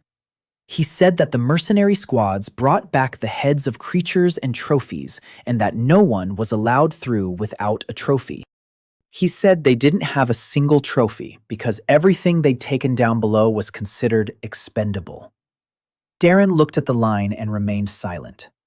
Then he raised his hand and stopped everyone. He had spotted a second line. It was written lower down and in smaller print. It stated that a certificate from a member of the marching corps could serve as proof of a feat. There was only one certificate for the entire tier, and someone had already left it behind. Darren stepped closer and read the name of the person who had left it. It said Tyrion Vost. He had left the certificate that morning and entrusted it to his 9 companions. The line about the inquiry hung there, its light unbroken. It hovered in the air above the threshold of the 22nd tier, shining steadily. Darren read it 3 times and then looked at his people. 8 people were staring at him, waiting, and not a single one asked a word. He said aloud that this was it. He said that 7 out of 7 had been collected, and that the last one had been given to him as a gift. Heskdorn cursed and said it was a good move. He said that in 12 years he had never seen a man take revenge with praise. Darren replied that Tyrion Vost hadn't taken revenge. He said that Vost had simply done his job at home. He said that the Vost house had received orders from Olvan Tar to close the case before the 41st tier, and that it couldn't be forced through the walking division without causing a stir. He said it could be done on paper. He said that during the 19 days of waiting at the gate, Tyrion Vost had managed to learn one thing. A blade doesn't work against him. A recording does. He said that now they had a clever enemy, and that was the worst of it. They didn't have to wait long. The inquiry arrived half an hour later, and not as they'd expected.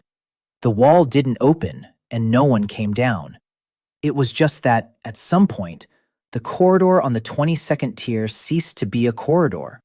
The walls receded and the ceiling rose, and all 9 of them found themselves standing in a circular hall with a smooth floor.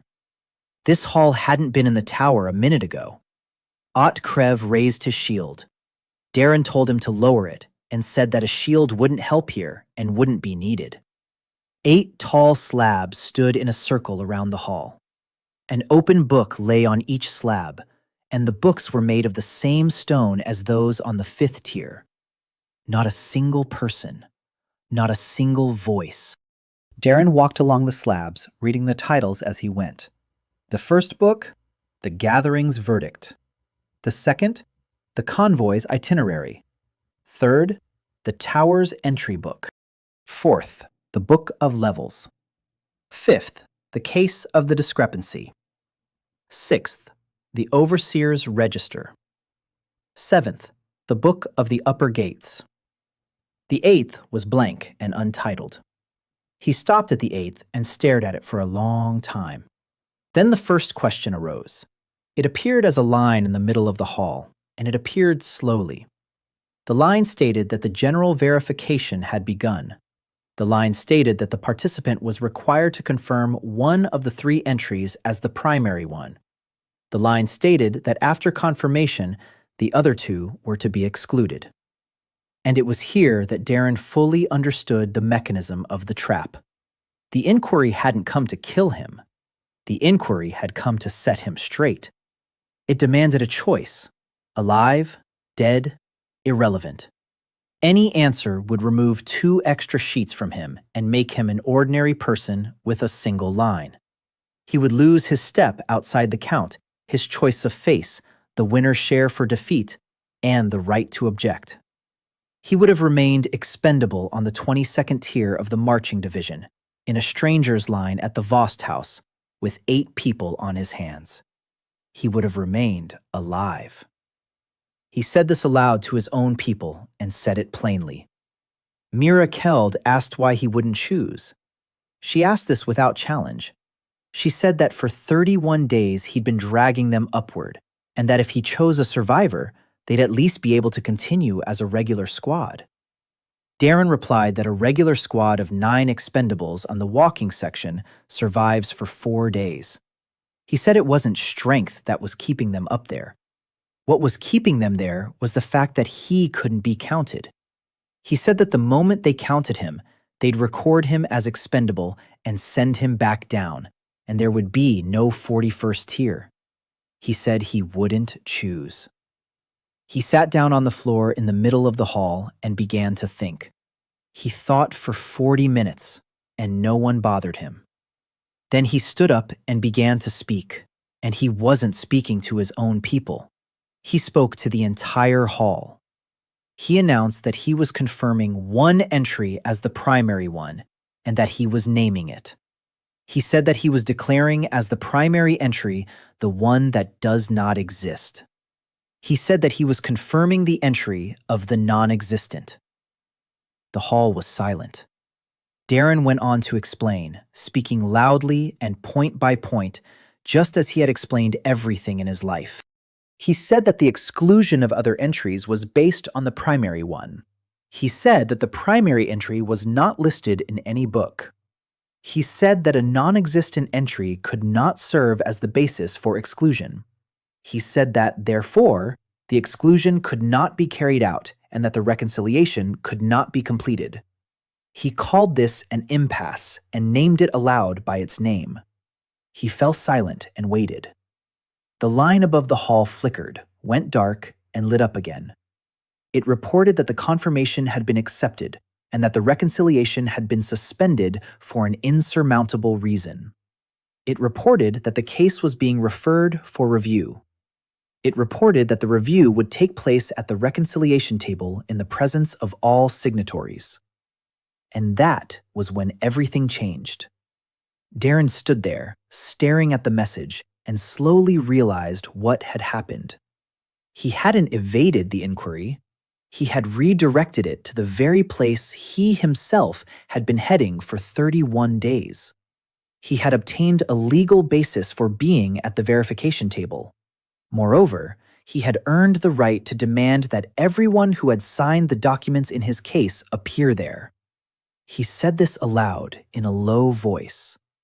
He said he had just summoned Master Olvin Tar to the 41st tier.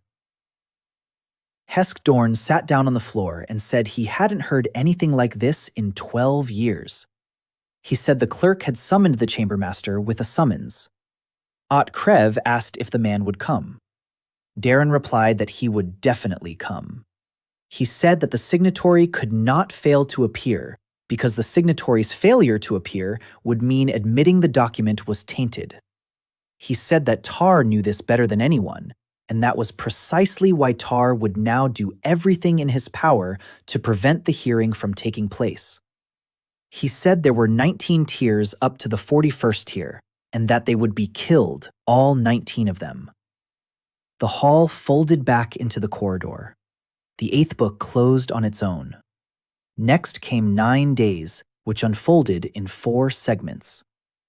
The first segment, the 24th tier and the first ambush. 4 men from House Vost, clad in the gear of the marching corps, are waiting for them on a narrow bridge and strike them head-on without a word. Heskdorn forms a line in 6 seconds. Darren does not step forward even once. The fight lasts a minute and ends with 2 falling into the chasm and 2 retreating. One of Heskdorn's mercenaries remains on the rock. His name was Vert Olm. Darren writes down the 24th name. Second section, 29th tier. The very one where mercenary squads from the good houses meet their end. A hall with moving slabs and a guard 3 times his height. For the first time in 9 days, Darren breaks his own rule and goes out alone, because the line is split in half and there's no other way out. He takes down the guard with his 6th strike and receives a line. The line does not grant him a gift. The line informs him that there are 8 discrepancies. The count no longer stops at 7. It keeps rising, silently. Darren realizes that now every extra move simply complicates the analysis. Third cut. The 33rd tier and hunger. The transport section has no water bowls, and here they carry everything with them. Mirakeld counts the remaining rations and says that at this rate, they'll have enough for 4 days. But they have 8 days to go. Darren divides the ration into 9 parts and takes the 8th for himself. Ott Krev notices this on the 2nd day and silently puts his half back into the communal bag. A day later, everyone does the same. Fourth section, the 36th tier and the wall. Darren writes down 29 names. 6 of them were added over the past 9 days. Ott Krev circles each one with a 2nd layer of ink, and his hand no longer trembles. Below that, Darren details everything he has learned about the marching division, going into great detail. He writes that here, people are killed with paper more often than with iron. He writes that a feat is a commodity here. He writes that one person's testimony can kill 9. Within those 9 days, something happened that decided the outcome. On the 31st tier, a man from the House of Vost caught up with them, carrying a document. He didn't hide. He stepped forward openly, presented the document, and handed it to Heskdorn as the senior escort. The document stated that the House of Vost was recalling the 9-person escort and revoking the entry permit. Heskdorn read it and turned pale. He explained to the others what this meant. Without the entry permit, they were once again nobody on the walkway. They would be turned back at the very first gates and sent back down, legally. The man from House Vost said that the house was prepared not to submit this letter. He named a price. There was only one price. The squad turns back and descends on their own, doing so voluntarily, while Darren's soul remains alone at the top. He said that the house guarantees the 8 of them a way out of the tower alive and the removal of the expenditure clause. He said it was recorded and that the paper had already been signed. He placed it on the stone. It was a genuine offer, and all 9 understood it. A way out of the tower. The removal of the expense line. The very reason they were entering the tower in the first place. And here's the part about the skeptic. Heskdorn held that sheet of paper in his hands longer than anyone else. He'd been leading squads through the tower for 9 years and knew the value of such a document down to the last seal. He knew that the House of Vost kept its word on paper because paper was worth more than words. He knew that for the 8 of them, this was their only chance to get out of here alive. He'd lived for 12 years in a world where everything could be bought, except for stupidity. He looked at the sheet and did the math. He calculated that Darren, alone against 19 tiers, wouldn't make it through. He calculated that the showdown wouldn't happen. He calculated that taking the paper was the only sensible move. Then he raised his head and looked at the wall where Krev was circling the 29th name. He put the sheet back on the stone and didn't hand it to anyone. He said aloud that in 9 years he hadn't seen a single squad that anyone had ever counted. He said that he himself had never counted them and that he forgot the names of his own fallen after a month. He said that now, for the first time in his life, he knew 29 strangers' names by heart because he had listened as they were written down. He said that the Vost household could buy anything from him except that. He took the sheet and tore it up. He told the man from the Vost household that he personally would be held accountable before the household. 8 people didn't say a word.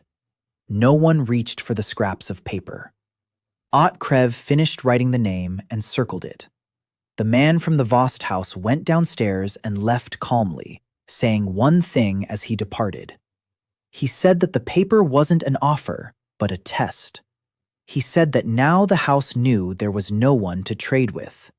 He said that things would be simple from here on out. 2 days later, things became simple. On the 38th level, they were met by 30 people. These were neither mercenaries nor members of the house. They were servicemen of the marching corps on duty, and with them was Yarn Ovek, the very same guard of the upper gates. He stood at the front, holding the order in his hand, his expression grave. He announced that the House of Vost's escort had been terminated, and that 9 people were above their designated level. He announced that they were to be sent down to the screening division. Darren stepped forward, alone and unarmed. He said he did not contest the termination. He said he contested the demotion. He announced aloud that a hearing had been scheduled for his case at the verification table, and that the participant's appearance was mandatory. He announced that the demotion order prevented him from appearing at the hearing. He announced that anyone preventing his appearance became a party to the case. He said this last part while looking Yarn Ovek in the eye. Yarn Ovek stood there in silence for a very long time. 30 people were waiting for him to speak. He had kept the gate register for 11 years, and in those 11 years, he had never once taken anyone's side. Then he rolled up the order, tucked it into his belt, and said that the order had arrived too late, and that he hadn't had time to deliver it. He told his men that the participants were to proceed to the hearing, and that this was a matter for the chamber, not the patrol. He stepped aside and cleared the way. Behind the door was a room. It was small and smelled of paper and lamp oil. A table stood in the middle of it. It was long, made of oak, and polished to a shine by elbows. No one was sitting at the table. Benches stood on either side of it, and people were seated on the benches. No radiance, no stone slabs or stone books. An ordinary office, one of hundreds in any city. Darren stopped at the threshold and grasped the essence of the situation in an instant. He had walked 40 days toward the gods and arrived at an office. He entered, and 8 people followed him in. Olventar sat on the far left. He had aged more in 40 days than in 10 years. Next to him sat Tyrion Vost, sitting upright and staring at the wall. Seska Molm sat apart by the window with a small desk on her lap. Hald Vern sat on the right, holding his book of entry on his lap with both hands, as one would hold a child. Yarn Ovek stood by the wall with his book of gates. Khan Isla sat in the farthest corner, and next to him sat Vela Ern. Both looked like people who hadn't dismounted from their saddles for 13 days. Darren looked at her and recognized her immediately. She looked up and nodded to him once. It was the first time in 40 days that anyone had greeted him. A notice lay on the table. It stated that the hearing was open, that the parties had been entered, and that the table of Sparkle was accepting submissions. Darren approached the table and placed his palm on it. The table was warm, just as warm as the threshold of the first tier 40 days ago. He withdrew his hand, sat down on an empty bench, and seated his people. Olvin Tar spoke first. He spoke well, like a man who had been addressing assemblies for 30 years. He announced that the case was straightforward and would not require a lengthy hearing. He announced that the participant was expendable number 307 and that an expendable had no right to appeal to the table. He announced that the discrepancy had arisen from a technical error in the entry in the logbook and that the error should be corrected, thereby closing the case. He proposed making the correction immediately. And it was then, for the first time in 40 days, that Darren felt truly afraid. He realized that his entire journey had been reduced to a single phrase about a technical error. He realized that if this correction were approved, not only would his 3 entries be erased, everything that had grown out of them would be erased as well. He stood up and said he objected. He hadn't used his right to object. He simply voiced his objection. He said that a correction could only be made at the request of the person who had made the entry. He said that the entry had been made by curator Hald Vern, that the curator was present, and that no one had asked him. Olwyn Tar turned to the curator and told him to confirm the technical error. He stated this not as a question. Hald Vern stood up and remained standing for a very long time. He held the book, looked into it, and did not raise his head.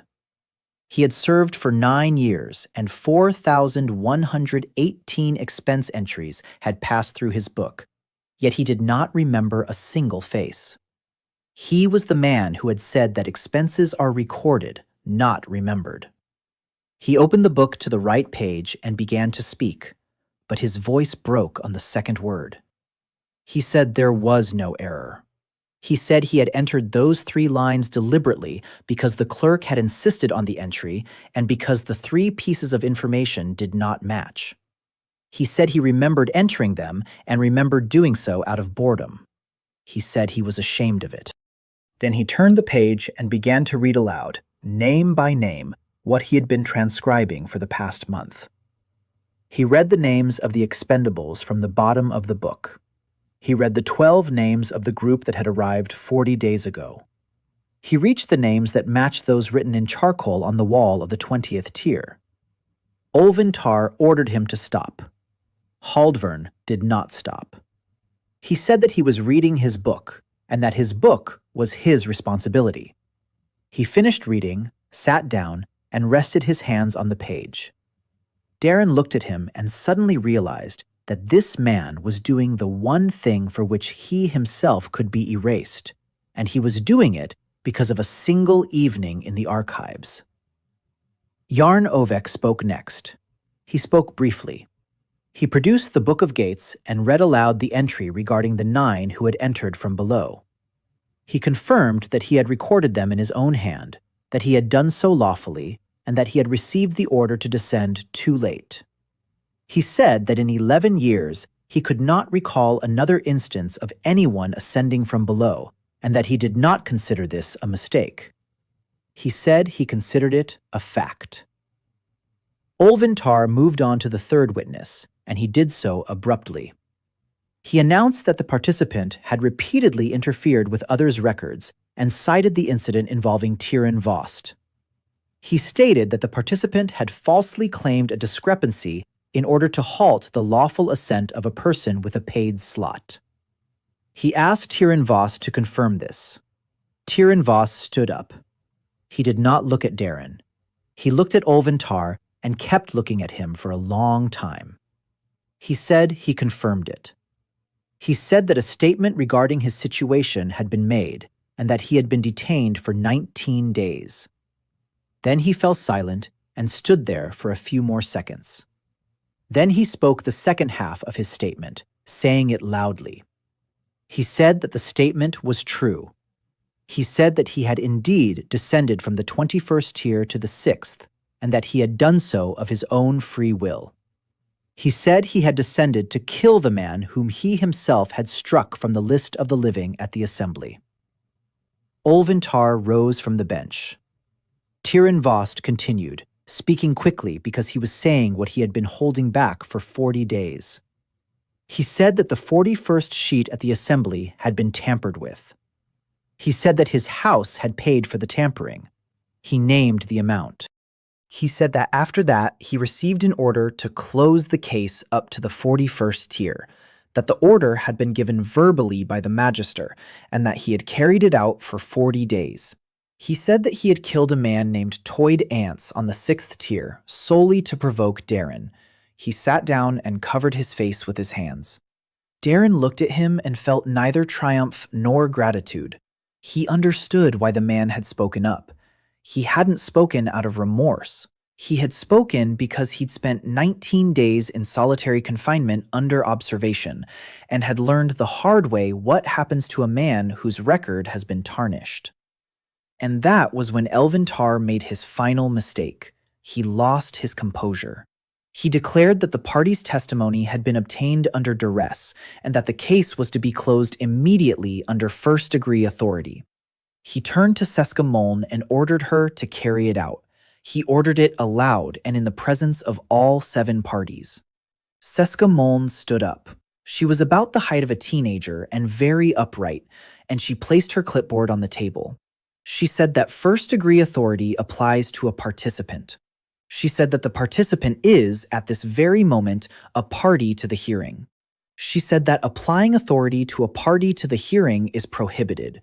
She cited the clause. Olvintar told her that she would receive the order in writing. Seska Moln replied that she had already received the written order and had been carrying it with her for 11 days. She opened her briefcase, took out a sheet of paper, and placed it on the table. Darren saw it across the table and noticed the signature. It was the very same directive that Olvintar had signed in a hurry, the one that listed all 6 discrepancies in a row. Seska Moln said that the directive contained a complete list of discrepancies certified by the Magister's signature. She said that by signing it, the Magister had certified the existence of all 6. She said that now they could not be called a technical error because a technical error does not occur in 6 copies and is not certified by a signature.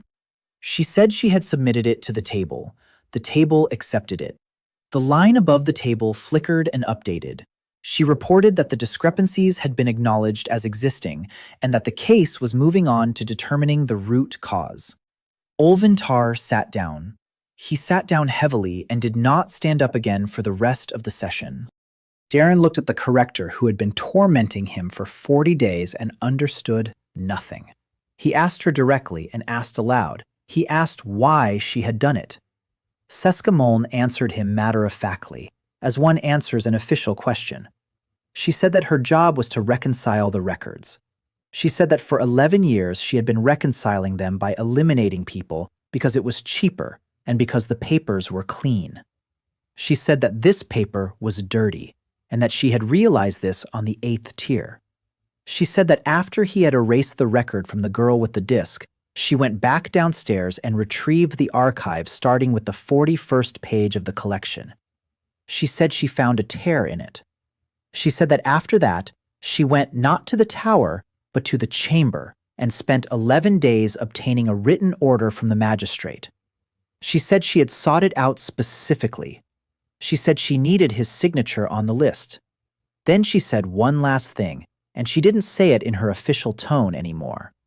She said that over the course of 11 years, she had brought 40 people to an agreement. She said that now she knows some of them were just like him. She said she can't fix it and that she isn't asking for anything. She sat down, closed the counter, and didn't say another word until the end of the review. Darren stood there, realizing that all 7 people in that room had come neither for him nor against him. Each had come with their own tainted record. The line above the table changed for the 3rd time. It stated that, to establish the root cause, the table was accepting the primary document. It stated that the primary document in the case was the sheet for candidate number 41 from the day of the gathering. It stated that the sheet was to be presented. Olvintar raised his head. He said very quietly that the sheet had been lost. He said that the sheet had been destroyed during the sorting of the archives. He said this and looked toward the door. Vela Ern rose from the bench in the far corner. She stood up and walked to the center of the room, looking at nothing but the table. She was holding a flat leather folder. She placed it on the oak tabletop and opened it. Olventar said that a junior clerk had no right to submit documents to the Council of Spark. Vela Ern replied that she was not submitting a document. She said she was testifying as a party to the case and was requesting to be called to the stand. The line above the table flickered and added a seventh name. She began to speak, her voice steady, speaking as people do who have rehearsed this for 40 days in the saddle. She said that on the day of the gathering, she had been working at the first table, receiving the forms. She said she had accepted the form for candidate number 307 and placed it in the stack on the left. She said that an hour later, during the break, she saw the form being removed from the stack on the left and replaced with another. She named the person who had done this. She named the senior clerk by name. She said that he was acting on orders and that the orders were given verbally by Master Olventar in the hallway, and that she heard it with her own ears because she was standing behind the counter by the wall and went unnoticed. She said she did not intervene. She stated this plainly and did not explain why. She said that instead, she had made a note in the margins of her worksheet, in small writing, right at the very edge. She took the sheet out of the folder and placed it on the table. She said the note was dated the day of the gathering and that the date could be verified in the sheet issuance log. Then she took out a second sheet and placed it next to it. Darren saw it across the table and recognized it immediately. The upper right corner was torn off. Vela Ern said that the replaced sheet had not been destroyed. She said that that same evening she had taken it out of the incineration bin and kept it for 39 days. She said she hadn't kept it for the sake of the truth. She said she'd kept it in case she ever had to bargain for her life. She said she was saying this out loud so that no one would consider her honest. The table accepted both sheets. The line above it rewrote itself over and over for a long time. It reported that the root cause had been established. It reported that the participant's record had been distorted by the substitution of the original document, and that all subsequent records were derived from that distortion. It reported that the original document was subject to correction. Olventar said nothing. He sat there staring at his hands. And that's when the real review began, and it took 4 hours. Darren thought that after that, everything would resolve itself. He was wrong. The table didn't correct anything on its own. The table simply accepted what was submitted, recorded the consequences, and that was all. Every correction had to be formulated, submitted, and justified. He stood up and began working, and he worked for 4 hours without a break. He submitted the first one. He demanded that the sheet for candidate number 41 from the day of the gathering be restored to its original form. The table accepted it. Olventar raised his head and said that restoring the ballot meant restoring a place in the tower, and that the place had been occupied by another person 40 days ago, and that that person had been walking through the tiers for those 40 days. He said that if the ballot were restored retroactively, Tyrion Vost would be deemed to have entered without a line, and everything he had done up there would be deemed illegal. He said this as an objection. Tyrion Vost sat in silence. Darren looked at him and said he would not submit a retroactive correction. He submitted a second proposal. He demanded that the record be reinstated effective today and without retroactive effect. He said aloud that what happened 40 days ago could not be undone and that he would not do to others what had been done to him. Hesk Dorn then said he didn't understand this decision. Darren replied that he would understand if the 40 days erased other people's records. He submitted a third request, and this was the most difficult one. He demanded that a record be entered for a person who had none. He named Mira Keld. The table responded with a line of text. The line stated that the entry was being made based on a previous record and that no such previous record existed. Darren had expected this. He removed the cord from his neck and placed the blank seal on the table. He said that the previous record was contained within this object, and that it had been removed from a participant on the 8th tier and had been stored for 30 days. He read it aloud, word for word. He remembered it because he himself had pieced it together 40 days ago in the hall with the stone books. The disc on the table glowed red, turned black, and crumbled into gray dust. The line above the table indicated that the record had been accepted and entered. Mirakeld stood, holding onto the edge of the bench. She said she hadn't felt a thing. Darren said she wasn't supposed to. He said she simply existed again. She sat down and cried, and that was the only time in all 40 days. He submitted the 4th one. He demanded that the expense line be removed for 8 people by name. He named Ot Kreva, Mira Keld, Sata Ure, Neoda Rasta, Hesk Dorn, and the 3 mercenaries. Olventar objected for the last time that day. He said that the expense line is removed only upon passing the tower, and that the participants are on the 41st tier, not the 77th. He said that the code recognizes no other grounds. And then Darren submitted what he had been saving for 40 days. He raised his left hand, in which, since the 9th tier, the right to a single objection had lain dormant. He said he objected to the clause designating them as expendables. He said the objection took effect immediately and that the clause was invalid until a review.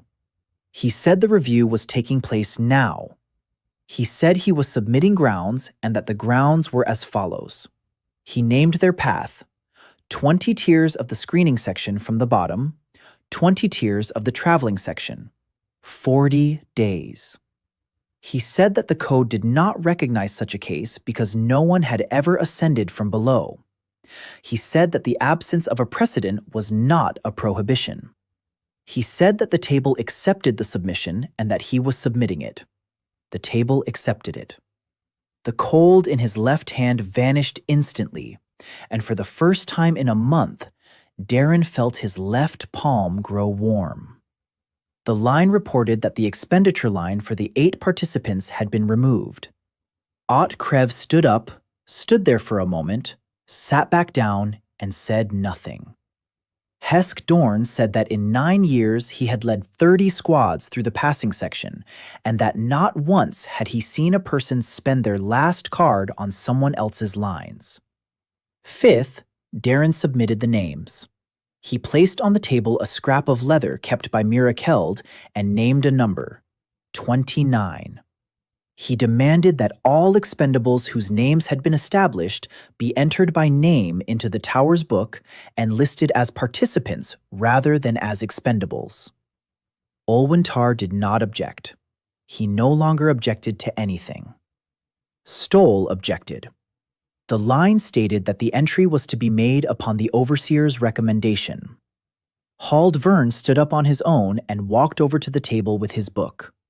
He opened it to the bottom section and set it down beside him.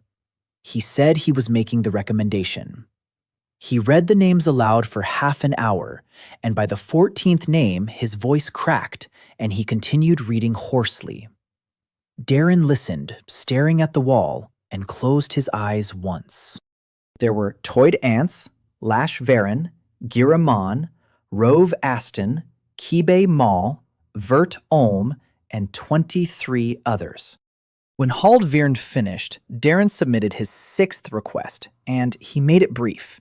He demanded that Giramon's 7-year-old daughter be located and reinstated in her mother's record. The council accepted it without objection because the mother's record now existed. And right there, his victory immediately grew into a problem larger than himself, and it happened in that very moment. The line above the table was rewritten for the last time that day. It stated that corrections had been made. It stated that participant Darren Saul was no longer considered expendable and had been restored to the original candidate list. It stated that, due to the restoration of the original record, the participants' other records were subject to deletion as derivatives of a distortion. Darren read this and understood everything in a single heartbeat. He had spent 40 days fighting to have his entry corrected. The entry had been corrected. Now there was only one. He looked at his right palm. The circle of the extra step was already fading. He felt the choice of a face slipping away and the victor's share of defeat slipping away. He became an ordinary person with a single correct entry. And at that moment, Khan Isla rose from the bench in the far corner and spoke for the first time during the entire review. He said he was submitting a motion of non-conformity to the table. He said it did not concern a participant. He said it concerned the entire screening division. He opened the locked desk, took out a report, and placed it on the table. He said that over the course of 9 years, 4,118 people had passed through the tower's lower gates. He said that all of them had been recorded as expendables. He said that, according to the regulations, expendables were property, and that property did not undergo trials. He said that, at the same time, the tower had been imposing conditions on them all this time and counting their passage through the tiers, that is, treating them as participants. He said that this discrepancy had existed for 9 years and that no one had reported it because there was no one to report it. He said he was reporting it now. He said he would have reported it 11 years ago if he had been a different person. The table accepted it. A line appeared above the table, descending slowly and illuminating the entire room. It stated that a discrepancy affecting 4,118 records had been reported. It stated that a discrepancy of this magnitude could not be resolved by the table of verification. It stated that the case was being referred upward. Below stood a line that Darren was seeing for the second time in his life. The Inquiry of the Gods. The room was no longer a room. The walls had receded and the ceiling had risen, leaving an oak table standing in the middle of a circular hall with a smooth floor. Darren recognized the place. He had seen it on the 22nd level. Only back then, there had been 8 slabs arranged in a circle. Now there were far more of them, stretching into the darkness, and he couldn't count how many. He tried and gave up after reaching the 4th 10. None of those sitting on the benches had disappeared. Olvintar remained in his place. Tyrion Vost remained. Seska Moln sat with the ledger on her lap. Hald Vern was holding a book. Yarn Ovek was standing where the wall had been. Khan Isla and Vela Ern were standing by the table. Darren's 8 men were sitting together. A line stretched across the middle of the hall, forming slowly. It announced that the general inquiry had been opened regarding the case of the screening division's records. It stated that the participants had been entered. It stated that the inquiry neither establishes guilt nor imposes punishment. It stated that the inquiry establishes the conformity of the record with reality. Darren read this twice and told his people aloud that this was not a trial. He said they would not be judged. He said they would be verified. He said that was worse. He said that one could object to a court, but there was nothing to object to in a verification except the truth. The first question was posed, and it covered all the panels at once. The line asked on what grounds 4,118 people had been recorded as expenses. Any of those listed who were present could answer. Darren waited for Khan Isla to speak. Olvintar spoke up. He stood up, and for the first time all day, he was calm. He said he would answer because he had been making such entries for 22 years. He spoke at length and spoke without excuses, and that was more terrifying than any excuses. He explained how the system worked. He said that the tower demands people every month and demands them constantly. He said there were enough volunteers from good houses for the walking division, but not enough for the lower 20 tiers. He said the lower tiers had to be filled by someone, otherwise the tower would close the upper gates. He said that 22 years ago, the expendable category was introduced specifically for this purpose, that it was introduced legally, and that he himself had signed off on it. He said that expendable was not an insult, but an accounting category. He said that it included those whose records didn't add up, those who had no one to stand up for them, and those who got in the way. He said that over the course of 22 years, more than 10,000 people had passed through this category, and that 4,118 of them were in just 9 years and through just one tower. He said he did not consider himself guilty of this system because he had not devised it. He said he was guilty of something else and specified what it was. He said he had swapped out the 41st sheet for money from the Vost house. He said that this was no longer the system, but himself. He sat down. The hall was silent for a very long time. Then Darren stood up and began to speak. But he wasn't speaking to Tar. He was speaking to the line. He said he had something to submit. He said he wasn't submitting a statement, but information.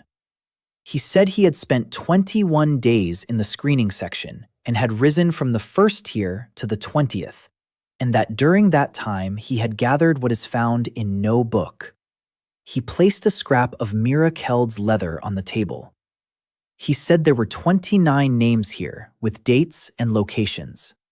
He said that he had identified 23 of them himself, based on scraps of clothing, buckles, and inscriptions that people had left behind before their deaths. He said that this was not a list of the dead. He said it was proof that they were human and that they knew it. He went on to explain, speaking slowly. He said that possessions do not leave inscriptions on walls. He said that a consumable does not write its name in charcoal when it dies alone in the dark. He said that he had seen these inscriptions on 12 tiers, that they were made by different hands in different years, and that there were hundreds of them. He said that if the tower had spent 9 years counting these people's progression through the tiers, while the chamber had spent 9 years counting them as property, then the discrepancy here was obvious, and it did not lie with them. He said it lay in the column. The line above the hall flickered and updated. It reported that the information had been accepted. It reported that the testimony of the members of the selection unit was required to establish consensus. It reported that the members of the selection unit were not present. Darren looked at his 8 companions and realized that this was not true. He opened his mouth, but didn't get a chance to speak. Ott Krev was the first to stand up. He walked over to the table, stood next to Darren, and said that he was a member of the culling skin. He recited his line word for word because he'd been memorizing it for 11 days. Then he told them about the pen. He described how he'd taken a ration from the 12th person and how he'd done it 19 times before that. He said he'd realized it on the first tier when they'd pulled him out from under the slats. He spoke with difficulty and stumbled over his words, and no one corrected him. He said at the end that he'd been carrying coal in his pocket for 39 days, and that he'd circled 29 names with a second layer of ink so they'd last longer. He said that's not how property behaves. Sat Ude was the second to come out. He described how they'd taken him away in the courtyard, what they'd shown him, and what they'd offered him. He named his price, his wife and son. He spoke of the 9 marks and listed their locations in order. He said he'd sold out 8 people for 2 lines and that he'd do it again, and that he was saying this out loud so there would be no misunderstandings. He said they'd left him in the unit and that he still didn't understand why. He said it was the only thing in his life he hadn't understood. Mira Keld was the third to speak. She said she'd lived 30 days without a single entry, and that now she could tell the difference. She said it made no difference. She said that for all 30 days she had eaten and been cold and counted the spikes and been afraid. and that nothing had changed because of it except that the doors didn't notice her. She said that if a person can be erased and still remain the same person, then the record describes the person rather than creating them. She said this in simple words, and she said it in half a minute, and afterward, the hall was silent longer than it had been after Olvintar's speech. Then the others came forward. Hesk Dorn recounted how he'd torn up the paper at the Vost house. Neod Rast spoke of his group of 26 and named the 4 he remembered. The 3 mercenaries each told their own story. Yarn Ovek stepped forward on his own, without waiting, and presented the Book of Gates, saying that he had recorded those who had come from below, that this was the only entry of its kind in 11 years, and that he did not consider it a mistake. Haldvern presented the lower portion of the book, which had been transcribed by name. Seska Moln was the last of the officials to stand up, and she said one thing. She said that over the past 11 years, she had brought 40 people to an agreement, and that she now understood that some of them had been entered into the column in the same way as this participant. She said she could not correct it. She said she was stating this so that it would be recorded. She sat down. And here the line was inscribed for the final time, appearing on all the tablets at once. It stated that consensus had been reached. It stated that the expenditure ledger was inaccurate and was to be removed from the records. It stated that 4,118 entries were to be transferred to the participants' records effective from the date of entry. It stated that everything derived from the excluded column was subject to review. Darren stood there looking at that line and felt nothing resembling victory. He understood immediately what it meant, and understood it before anyone else. He said aloud that 4,000 of those 4,000 were dead. He said it meant nothing to them. He said it only benefited those who would be added to the list tomorrow. Khan Isla replied to him across the table. He said the column would not be reopened and that no one would be added to it. He said that was the whole point. He said that for 22 years, no one had filed this application because the applicant had to be someone already listed in the column, and those listed there died on the 3rd tier. He said they needed someone who had made it through. Then Darren asked the final question of this inquiry, directing it at the ceiling. He asked who had set up this column and who had accepted it. He asked who had paid him for 40 days of the impossible. The line replied, and its reply was brief. It stated that the table accepts what is submitted. It stated that it records the consequences. It stated that it does not evaluate what is submitted and has no opinion. Darren read this 3 times. Then he laughed, a short, joyless laugh. He told his people aloud that for 40 days he had been fighting a mechanism that didn't know it existed. He said that there were no gods here, and never had been. He said that there was a very large office that carried out whatever was submitted to it, and that its entire power lay in the fact that only a few knew how to submit. The hall began to fold back into itself. The slabs receded into the darkness, the ceiling lowered, and the oak table remained in place. The last line, about 4,118, faded away. The room became a room again. Olvintar sat on the bench, motionless. The line about the review hung over him. He looked at Darren and, for the first and last time, spoke to him directly. He said that Darren had won. Darren replied that he hadn't won anything and had simply reached the end. He said that people win in auctions, but he had spent 40 days just counting. Then he walked over to the table and placed his palm on it. The table was warm. He said aloud that he was making his final bid. He rested his hand on the warm wood, and everyone in the room waited. 8 men from his squad, 6 officials, 2 who had arrived from the Eastern Road. Darren looked at the line above the table and thought for the last time in these 40 days. He didn't think for long. He had already made up his mind back in the hall with the slabs when he heard that the table had no opinion. He made the first move. He demanded that Mira Keld be entered into the authentic record with the restoration of her date of birth, city, and family. He said that the entry had already been made, but as a new record. He demanded that it be recognized as continuous from birth. He explained why. He said that a person whose record began at the age of 31 would be unable to prove anything at any of the gates, and that this was only half the trouble, not the end of it. The tale accepted.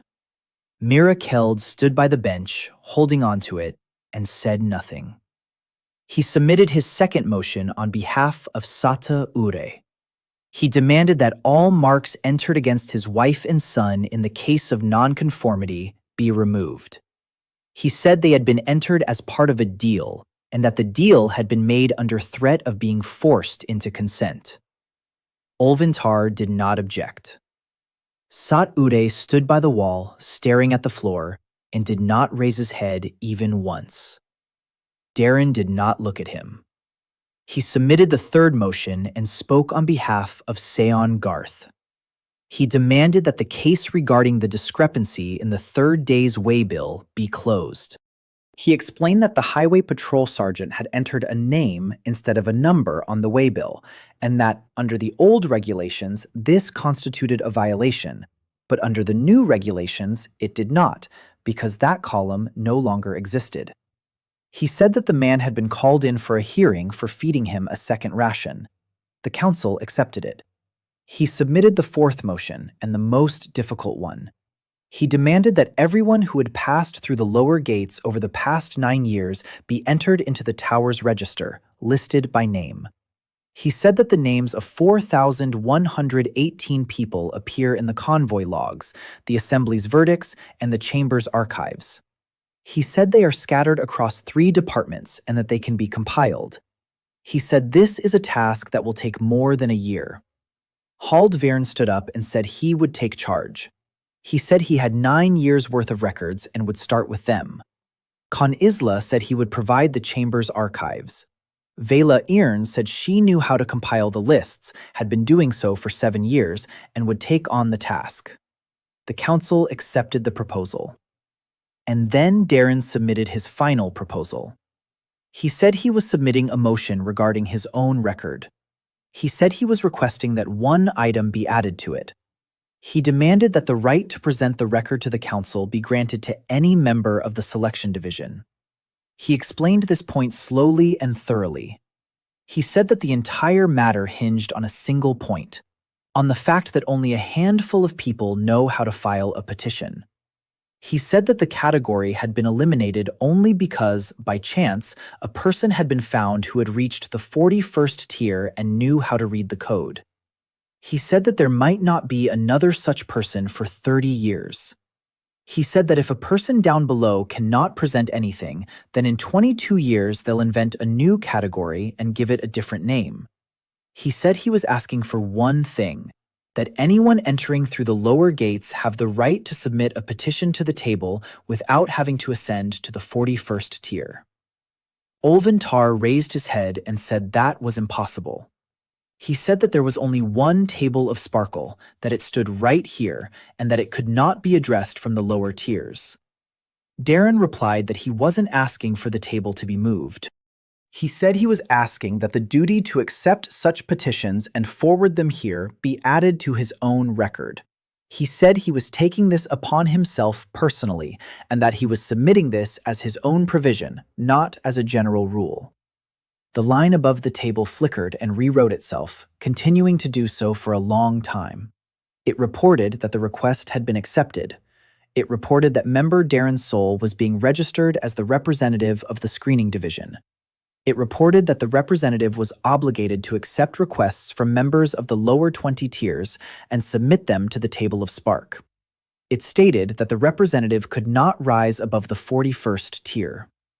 Darren read the last line and realized what he had just done. He had closed off the tower to himself. 77 tiers, and he would remain on the first 40 forever. Heskdorn realized this at the same time as Darren and said aloud that he had gone mad. He said that the man had climbed 40 tiers from the bottom, that 36 remained to the top, and that he had just signed his own limit. He said that up there were trophies and titles, everything people came here for in the first place. Darren replied with a single sentence. He said he had never intended to go up there. He said he was heading for the table, not the summit. He said he'd found the table. Tyrion Vost stood up from the bench and began to speak, but not to Darren. He addressed the table. He said he was submitting a confession to the murder of a participant named Toyd Ants on the 6th tier. He said he was submitting it voluntarily and asked that it be recorded. He said he wasn't asking for anything in return. The table accepted it. The line settled over him, and it settled calmly.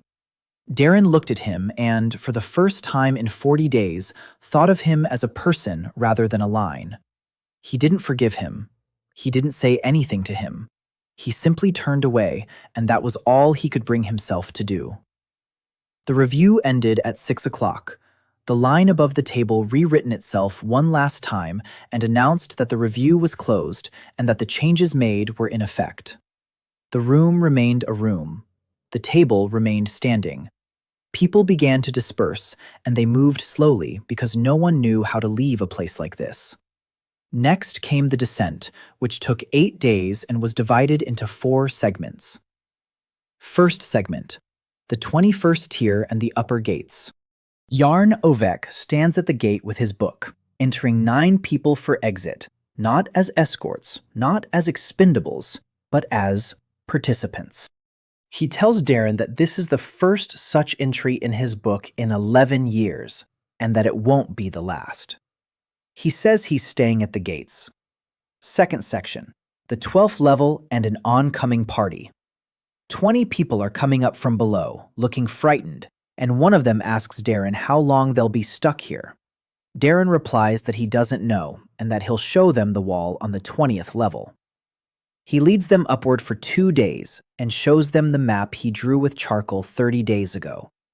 Hesk Dorn stays with them and continues to organize their ranks.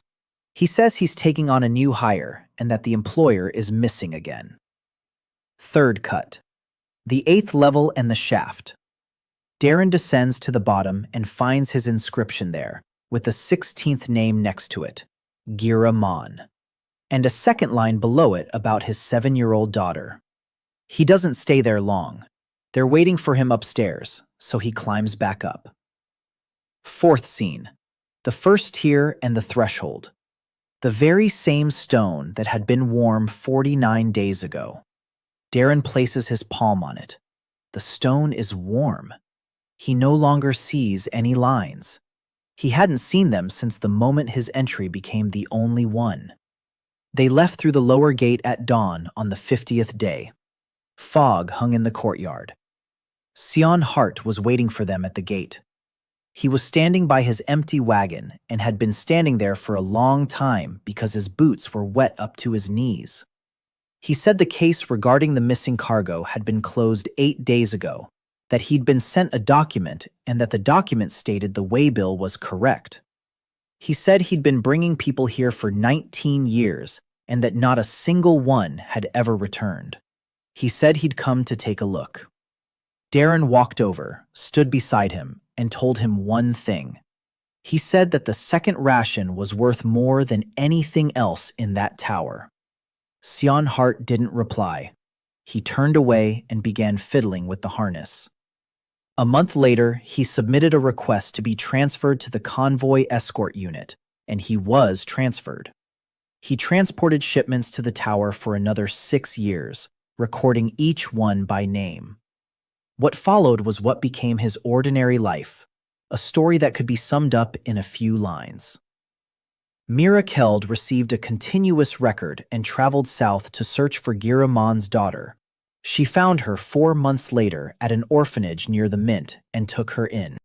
She returned with her to the lower courtyard of the tower and remained there to keep track of things. She kept the records for 22 years, and her scrap of leather was replaced by a book, which was later replaced by 3 books.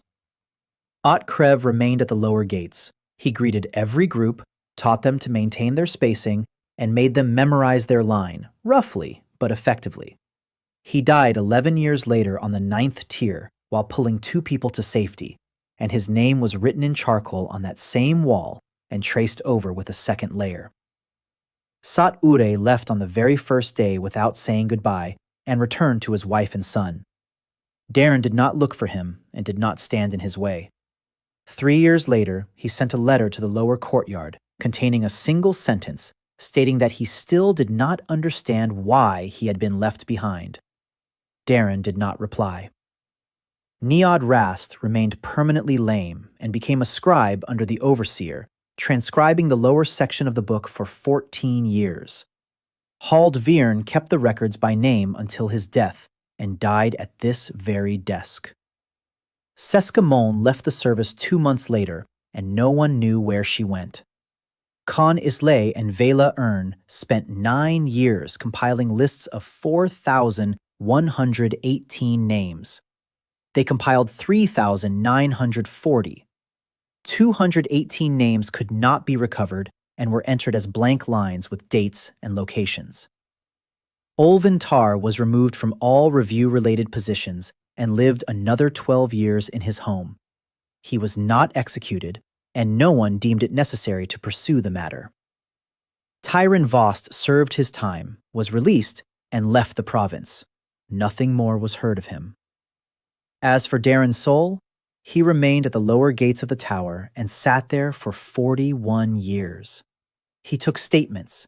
People came to him dirty and frightened, unable to string 2 words together, and he drew their statements out of them bit by bit, just as he had done on the 5th tier of the 7.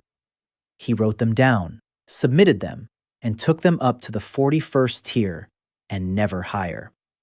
He went up there over 2,000 times. He didn't win everything. He lost a lot. 19 years after his review, the chamber introduced a category called auxiliary, and Darren Soul spent 4 years trying to have it removed, sacrificing his health and his right hand in the process. 30 years later, another category was introduced, and he worked on it until his death, but didn't finish. He died at the age of 72 at a table in the lower courtyard. Before that, he asked to be carried out to the gate, and they carried him out. He looked at the wall, where by then there were more than 400 names, all of them circled with a second layer of paint. He spoke the only sentence recorded in his presence.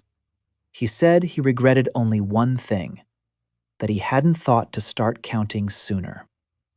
He was buried by the lower gate. Mira Keld opened her book and wrote the last line that very evening.